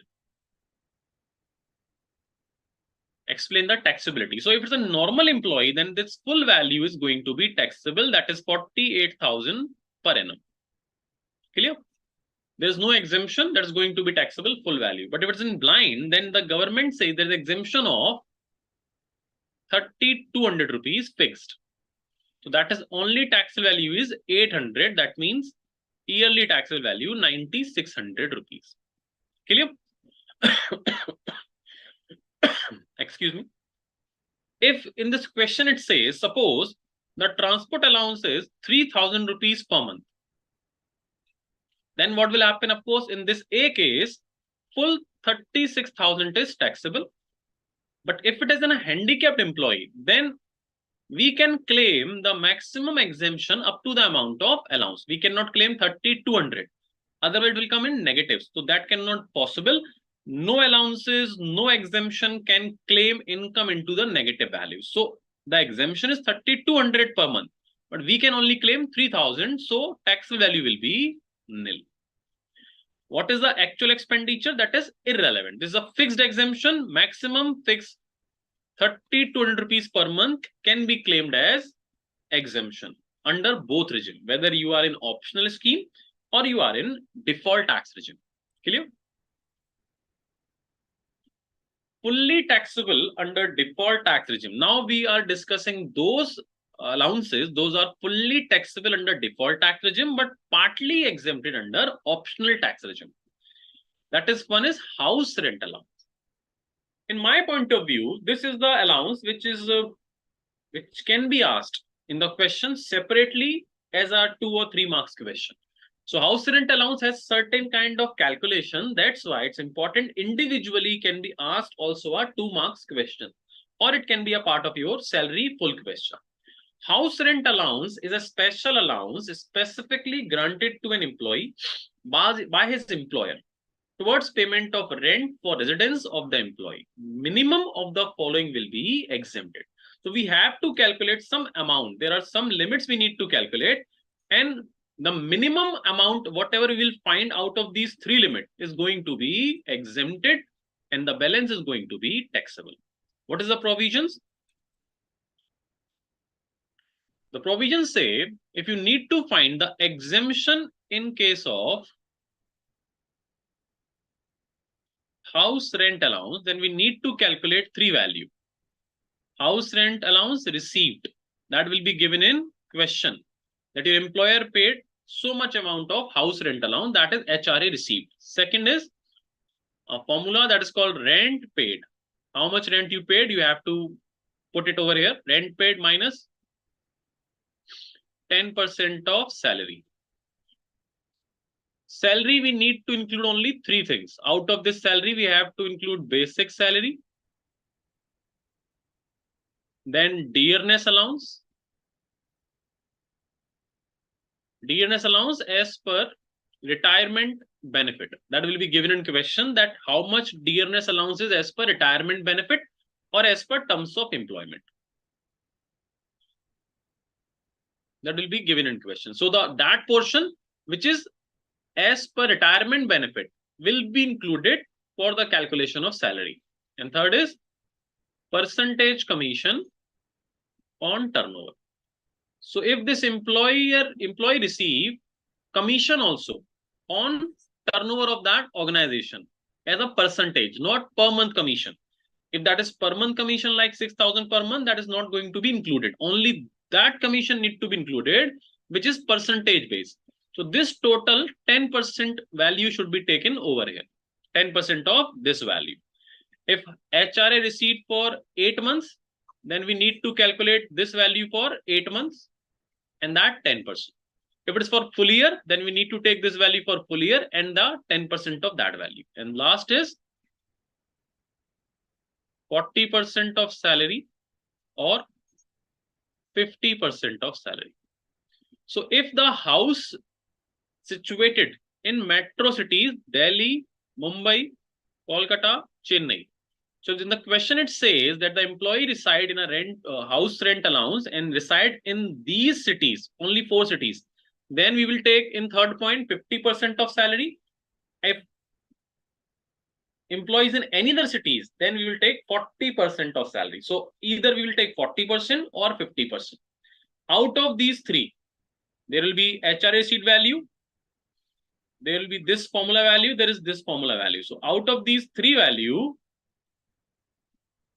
whichever is lower or minimum is going to be exempted.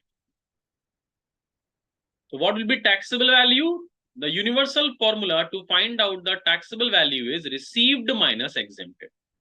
So whatever is your exempted value, we need to deduct it from the amount received. Received is this HRA received total value. If we deduct received minus exempted, that will be my taxable value. That's a universal formula to find out the taxable value under salary head.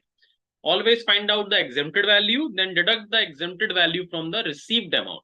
The balance will be your taxable value. Do not worry. We will solve the question with the help of an example. Just need to complete the provision. Then I will move on to solve this question with the help of an example. So these are the 3 points. Amount actual received for relevant period. Relevant period means the time duration. The time duration you have that occupied that house. Rent paid minus 10% of salary for relevant period. 50% of salary if house is in Delhi, Mumbai, Kolkata, Chennai. Otherwise 40% of salary.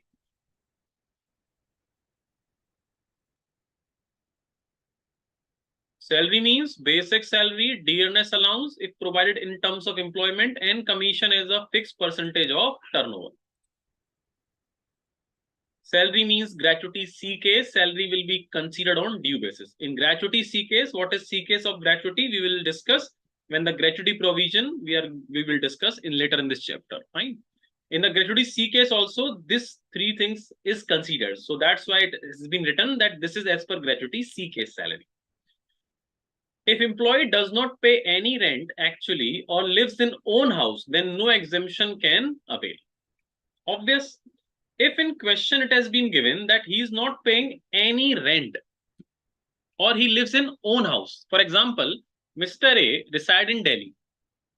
He got a job in Delhi and employer pays 5,000 rupees per month as a HRA because a company policy. It does not matter that you have a house over there or not, but company policy to pay 5,000 rupees rent.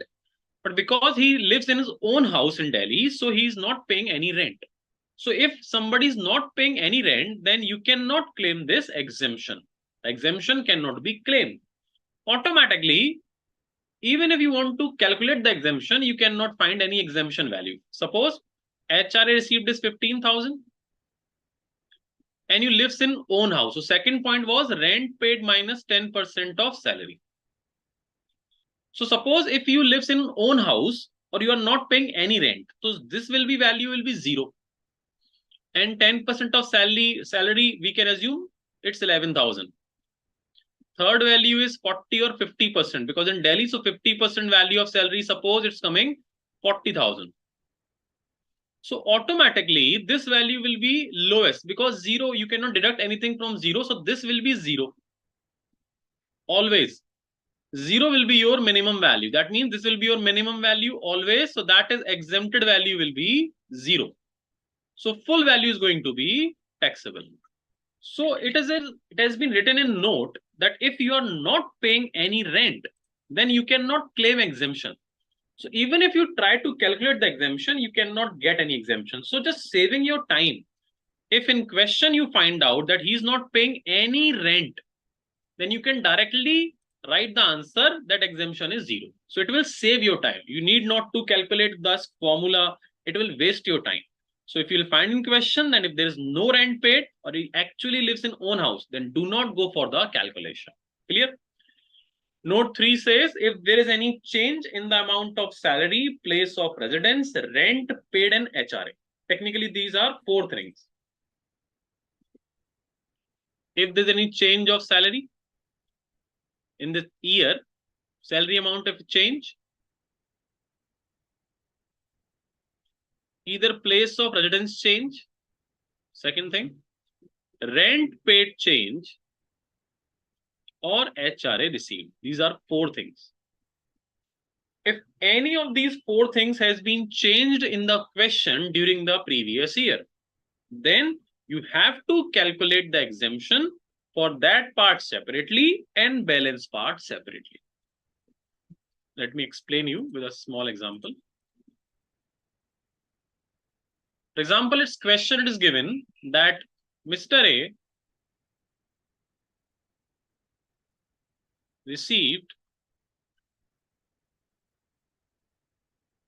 HRA 10,000 per month. Clear? He lives in Delhi. His salary, including DA and percentage commission, for example, it has been given in question like 60,000 per month.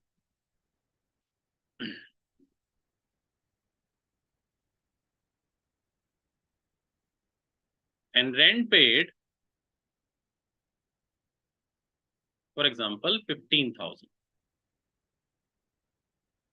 So if any of these information change in the previous year, for example, it says that from 1st July 2023, HRA is now 12,000 per month. And he shifted from Delhi to Lucknow. So now any of this item, if changed during the previous year, then we have to solve that question in two parts. Now from first part, HRA calculation will be from April till June. That means 3 months calculation will need to be done. And from July till March, if there is no further change, we have to calculate it separately 9 months. Provision will remain the same. First point, HRA received. We will take over here 30,000 with the help of these information.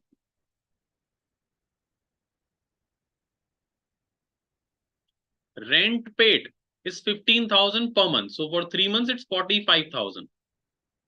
Minus 10% of salary. Salary is 60,000. So for 3 months, it's 1,80,000 and 10% will be 18,000.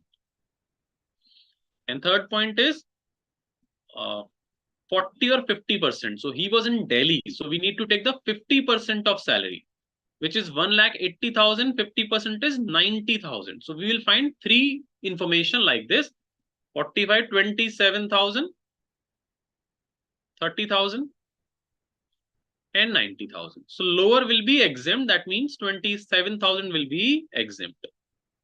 So what will be the taxable value? Taxable formula is received minus exempt. So received is 30,000. Exempt is 27. 3,000 will be my taxable value. Now from July to March, we have to solve 9 months calculation separately with the same provision. There is no change. So now 9 months rent I have to take, that is 12,000 into 9. That is 1,08,000. And so on, you need to calculate the rent paid, that is 15,000 into 9. In case of salary, you have to take 10% of 60,000 into 9. Now rent paid will be 40% because he shifted to Lucknow. That is other than metro cities, Delhi, Mumbai, Calcutta, Chennai. That value of salary 60,009 and 40% will be there. Then you find out the lowest, that will be exempt. You cannot solve this question combined full year in a same amount. That in that case, your answer can be wrong. So if there is any change in these four factors, then we have to separate calculate the HRA of that time. For example, if I'll say that rent paid 15,000 changes to 16,000 after July on 1st November 2023, then we have to solve it for three parts, like 3 months this, then July, August, September, October, 4 months calculation separately, And then from November till March, you have to calculate it separately for 5 months calculation. So provision will remain the same, but out of these 4 factors, if any factors change, then you have to solve the question for monthly. For that part, the information was different, and for that part, the information changed separately. We have a numerical also in test and knowledge question regarding this. We will solve it over there. So that was the note number 3 provision. It's very important for you.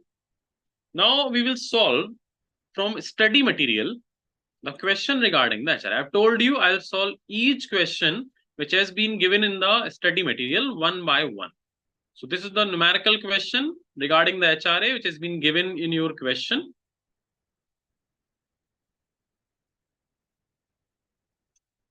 I have taken the printout, so I'll solve it from there. So you can read the question from here. Okay. Mr. Raj Kumar has following receipt from his employer. Basic pay is 40,000. Dearness allowance is 6,000. Commission is 50,000. Motor car for personal use expenses met by employer 1,500 per month. House rent allowance is 15,000 per month. Find out the amount of HRA exempt in the hands of Mr. Raj Kumar, assuming that he paid a rent of 16,000 per month for his accommodation at Kanpur. Okay. DA forms, this is important, DA forms part of salary for retirement benefit. That means DA is for terms of employment. Mr. Raj Kumar exercised the option of shifting out of the default tax regime. Because if he is in default tax regime, then HRA exemption cannot be claimed, because this is available only for those purpose, for those persons, those are under optional tax scheme. So they want us to calculate the taxable HRA. So for taxable HRA, what we need, the first point we need is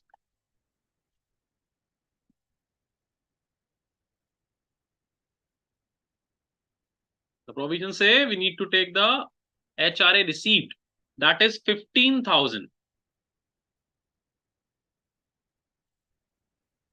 We can calculate in full year also. I am taking for 1 month, but for examination purpose, you need to take for the full year also. That is same thing. So now this is 15,000. Now second point say rent paid minus 10% of salary. So rent paid is 16,000. It has been given in question. Kanpur. And now we need to find the salary. So in salary, we will take basic salary. DA as per term has been given in question. DA forms part of salary for retirement benefit.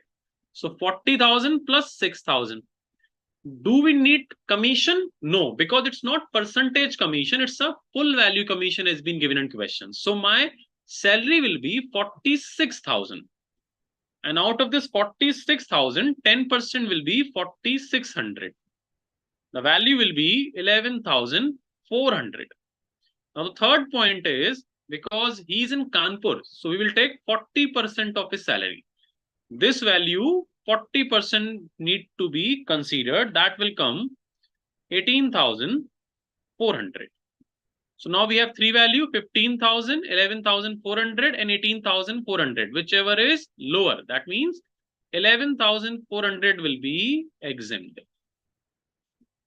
So what is taxable? 15,000 was received HRA, 11,400 was exempt HRA, and 3,600 rupees taxable for a month. For a full year, we will multiply it by 12, 43,200 is the answer. I have taken for 1 month and multiplied with 12, but it's my recommendation, my advice, kindly solve it from initially for full year. So we need to take 15,000 into 12, 1,80,000 and so on. Answer will remain the same. I hope it's clear. We have the solution also.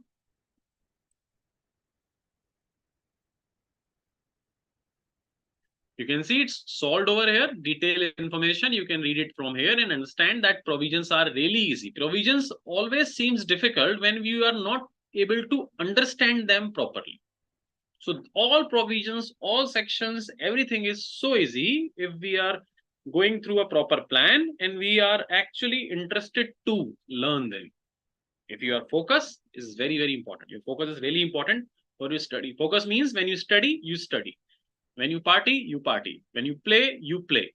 So that is called focus. I do not ask you to focus 24 hours in your study. That's not practically possible. But when you actually study, please be focused. Distraction is very bad for your studies. Keep your phone away, keep your WhatsApp off, keep your net off if you're studying. That's the only way you can actually gain maximum benefit in a certain time what you devote to your studies.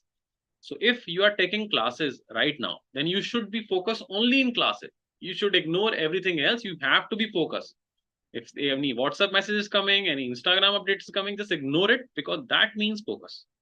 And if you're going for a party, then do not think about studies. Just enjoy the party. Do not bother about the study material when you are in a party or a function because you will spoil the both thing. You will not going to enjoy the party, and of course, you are not going to study at that time. But when you are studying, please give your 100% devotion, dedication at that time to your studies. That will give you a benefit that in 2 hours of study, you will gain almost 3 or 4 hours of benefit. But if distraction is there, in that case, in 2 hours study, you might not be able to gain 40 or 50 minutes benefit out of those 2 hours. So please be focused for your future, for your study. Okay. Now we have discussed the provision regarding HRA. Let me take the queries. Then we will move on to our special allowance provisions. Okay. Varun, my motivation is to be a rank holder. Maybe I am aiming high, but the satisfaction after getting the result would be immense. Okay. But whatever goal you decide for yourself, keep it with yourself. It's very good. If you want to gain a rank, etc., please connect it or focused regarding the topics what we are covering. Fine.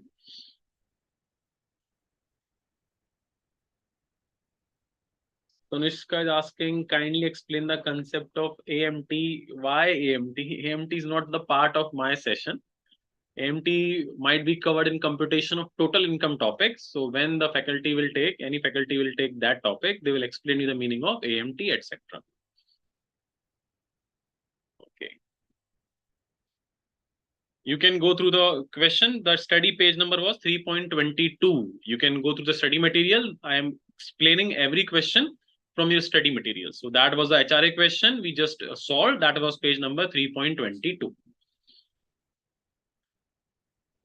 Suman Goel is saying, sir, can we do calculation for a month and then multiply by 12 in examination? Yes, you can do that. No problem. But I prefer that you should take full time duration value. That will be really easy to solve any questions. But if you want to do that way, it's a mathematics. The way you, whatever you want, the answer will remain the same until otherwise you are applying the provision correctly. Pooja Gupta is saying, thank you so much. Happy Durga Puja. Same to you, Pooja. So any provision to claim HRA, person should not have any house property. No, there is no restriction regarding this, Rahul Jain. Whether you have a house property or you don't have a house property, there is no concern about the HRA provision. If you are getting HRA, you can claim the exemption provided you are paying some rent. So if you do not pay any rent, then full HRA automatically going to be taxable, but your employer will provide you HRA irrespective of the fact whether you have a house property in that city or not. It depends upon the policy of that organization. They provide as per the policy. It does not matter that you have a house or not. That doesn't affect the provisions of HRA. Illustration 1 is clear. Well done. If we are explaining illustration for every topic, because now every topic is numerical. So we will solve illustration of every topic. And let me tell you a very simple thing. If you are able to solve the illustration, what we are discussing, that means we are on a right track. Read the provision, solve the question. If question is solved without any problem, you are on the right track. Do not worry. I will solve all the illustration in the chapter and also the test your knowledge question in a study material. All the test your knowledge portion will be also be discussed with me. Just stay with me. Everything will be fine. Okay. The special allowance to meet expenses to duties or personal expense. Now, these special allowance, I have explained to you that almost 20 special allowance we have, out of which only 4 allowances have exemption provision for default regime scheme. And all other provisions are going to be taxable, fully taxable in a default tax regime, but under optional, there are certain exemptions. The special allowance or benefit not being in the nature of perquisite is specifically granted to meet the expenses, etc. You can read it, the theoretical provision. Rule number 2, we have the provision. Allowances prescribed. We have to move on to our.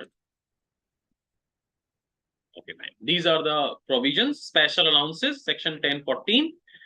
It says traveling transfer allowance, daily allowance, conveyance allowance, helper allowance, research and academic allowance, uniform allowance. But all allowances, all above 6 allowances have same provision to calculate the exemption. Above are exempt to the minimum of the following. Amount of allowance that will be given in question and amount utilized for the official purpose. If it is question, if in question it's given, conveyance allowance is given in question. Suppose that is 2,000 rupees per month. And question says that employee expend 1,600 rupees per month for official purpose and 400 per month for private purpose. In that case, the provision says what is the exemption value, amount of allowance, that is 2,000, used for official purpose 1,600. Whichever is lower is exempt. That means 1,600 per month is exempt, and balance, that is 400, that is going to be taxable. So in these 6 allowances, same provision is applicable to calculate the taxable value of allowances. So the provision says if any amount of these 6 allowances has been unutilized or used for personal purpose, that is going to be taxable. You just need to read or memorize this formula. You have to put the value in this formula. You will get the exemption. Balance amount needs to be taxable. An employee being an assessee who opt for the provision of section 115 BAC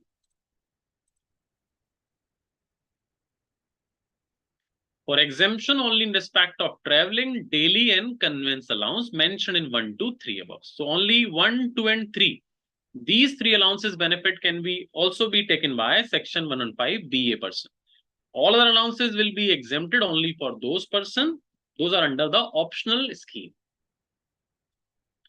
These are the table of allowances. There are certain allowances like special compulsory allowances. There are specific limit.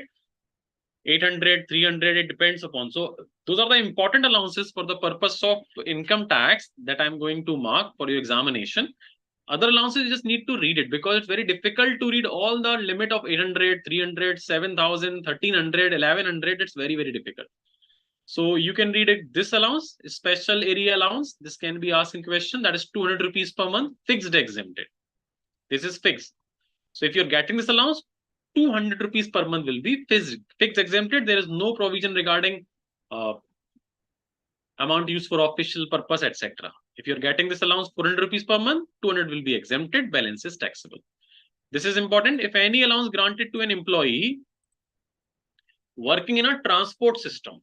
So if you are working in a transport system to meet his personal expenditure during his duty performed in the course of running such transport from one place to another, provided that such employee is not in receipt of daily allowance.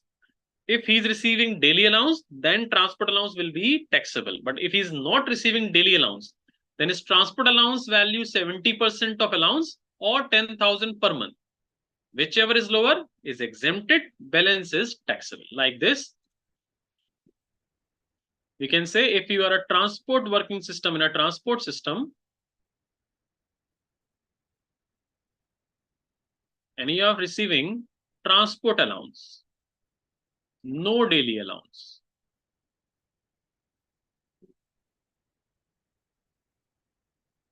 In that case, 70% of allowance or 10,000 per month. Whichever is lower is exempt and balance is taxable. But if he is working in transport system, getting transport allowance plus daily allowance both. In that case, transport allowance is fully taxable.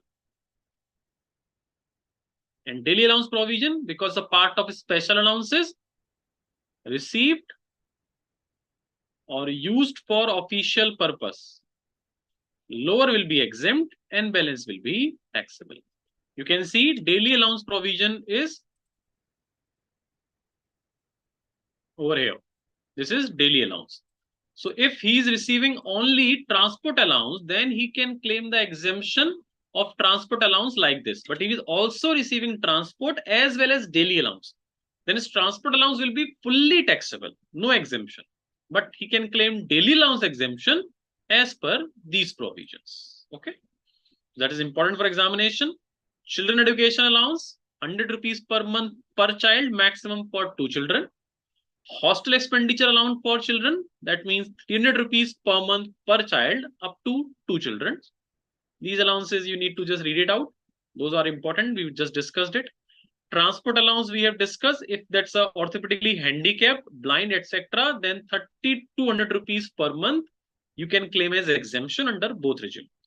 Underground allowance, it's also exempted if you are working under mines, etc., and your employer providing you underground allowance, then 800 rupees per month can be claimed as an exemption. High altitude allowance, you can read the provisions. Special allowance, these are the general provision. You should read it now. So those allowances I have marked as highlighted as yellow. You have to learn them carefully. Other allowances, you should just read it. It might not come in the examination because these are the separate provisions, but I'm not saying they are not come in the examination. You should read it. We should make a table to learn them easily. But those are highlighted. Those are very, very, very important for your examination purpose. An SSC claiming exemption in respect of allowances mentioned in serial number 7, 8, and 9 shall not be entitled to exemption in respect of serial number 2. So if you are claiming exemption on point number 7, 8, 9, then you cannot claim serial number 2 allowance exemption. An employee being an SSC who opt for provision of section 115 BAC would be entitled for exemption only in respect of transport allowance. So for 115 BAC, there were 3 allowances exempted, first, second, and third, and other is transport allowance exemption can be claimed by a person who is orthopedically handicapped. Now we will discuss allow those are fully exempt under optional tax regime and both taxable under normal regime. So the provision is say allowances which are fully exempt under optional tax regime and both tax regime. Those are allowances which are fully exempt only under the optional tax regime. We need to remove this. So we are discussing allowances. Those are fully exempted under the optional tax regime. Allowances to Supreme Court, High Court judges is exempted if it is under optional tax regime. If allowances received from United Nations organization, that is also exempted if it is an optional tax regime. Sampatri allowances is an allowance which is provided to the Supreme Court judges. This is also going to be exempted if it is under optional tax regime. This is the allowance which is exempted under both tax regime. What we discussed in initially that if you are a government employee and a citizen of India and working outside India, as we have discussed in case of ambassador, etc., in that case, this allowance is going to be exempted. So allowances part has been completed. So today we discussed about the basis of chargeability of salary, the meaning of salary, what components need to be calculated to find out the salary taxable, advance salary, arrear of salary, and the allowance part we just completed till now. Now we have left with the compensation, that is pension, gratuity, etc. Then we will move on to our perquisite provisions. Those are a very, very huge provisions, very detailed provision regarding the perquisite. Before ending the class, I insist, I request you. Now my next class is on 26th. So please, before the 26th, you should revise the provision what we discussed today. And this is my advice to every student. Please download the notes. If possible, take the printout so you will be able to study more easily from the notes. And a lot of students were asking how much study we should do, how we prepare for examination. So that's the summary, how you can. This is my favorite quote that says revise twice. That's my advice to make you wise. That's the best thing to get yourself prepared for your examination. Just try to revise the subject twice. If you are able to revise your subject twice, revision twice. Once you are learning the provision of salary, after this, after the class, you have to revise. If you are able to revise any subject or any chapter twice before the examination, Let me tell you, your passing probability will be more than 80% to clear either as a first group or it's a second group. Somebody was asking, sir, should we give first group or both group? You can give both group, you can give first group. It depends upon your preparation. And preparation summary is this. If you are able to revise your all subject twice before your examination, if it is possible, with numerical also, you have to revise numerical as well as theoretical provision. If you are able to do that before 1 month of your examination, for examination is in May.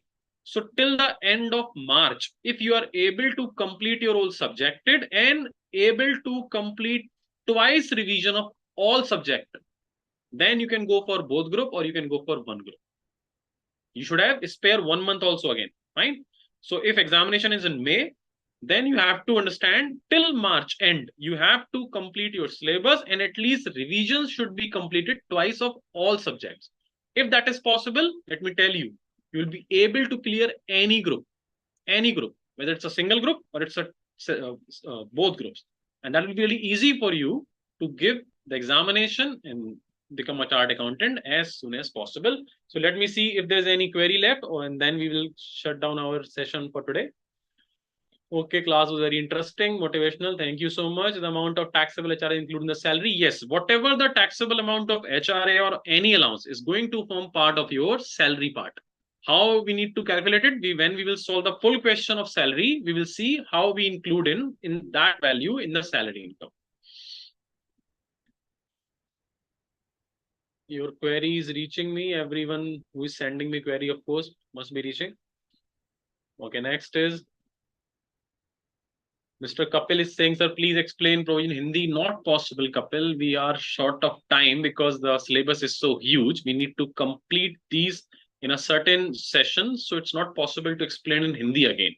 I have told you if there's any query related to any topic, I can explain you in Hindi, but we cannot explain the full session in a Hindi. That's possible only if we have 8 or 9 sessions. So in 5 sessions, we can calculate in English. In a 2 or 3 sessions, we need to communicate or convert that into Hindi also. Okay, what are daily allowance? Daily allowance is the allowances which the employer gives you for your daily expenditure. If you're working in an organization and your daily expenditure like tea, coffee, etc., so the employer is very humble and they wanted that you should get some allowance or you need to go for some official work to communicate in that city. So he might give you a per day allowance like 1,000 rupees or 300 rupees, depend upon the structure or duties you are performing. So if there is any expenditure, there is any amount which is given by the employer to an employee to meet his daily expenditure due to duty, due to his job, and that amount is called daily allowances. Okay, thank you, sir. Today we learn a lot regarding concept salary related to life inspiration. Do not worry, after 4 or 5 sessions, a lot of you, I promise, after attending the 5 session, a lot of you will get motivated. The day you are, whatever thought you have regarding the CA course, and after the 5 classes, I promise everyone you have like 2 things in your mind clear that you are joined the right course and that you can do this course. I promise every one of you, you will feel that yes, you can do this course very easily. Everything is a plan, as a system, and it will be happening. Okay, next question is, sir, but previous year 22-20 there is different slab rate, and 23-24 there is 1.5 BAC. Then which salary slab rate apply in area of salary?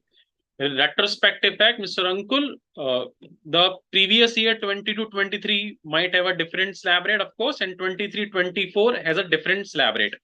Even you can get area of salary for the year of 2002 and 3 also. It is also possible that you are getting area of salary related to year 2002, 3, 4, 5 or any year. And that might have the whole different taxability provision. So in that case, how we calculate tax on area of salary? That will be discussed when we will discuss the provision regarding relief under section 89.1. I told you, there is a relief concept for salary that is under section 89.1. So we will discuss how to calculate tax on that area value in our relief part. Okay, got it? So lecture is very interesting and useful. Please always motivate us in between lecture and just provide some kind of energy to sit for more hours. Okay, I hope I will be able to do that. Taxable HRA, yes, taxable HRA is going to be add in the part of salary income. How it's going to be add, where it's going to be add, we will discuss it later when we will solve the full question of salary. Okay, so there is no more query left. So have a good day. Please take care of yourself and work hard. Revise twice. That's my advice to make you wise. See you on 26th of October, morning 7 o'clock. I hope you all will be there, and we will have a MCQ test also regarding the provision we discussed today. So get ready for that. See you very soon. Download the notes. Take care. Have a nice day.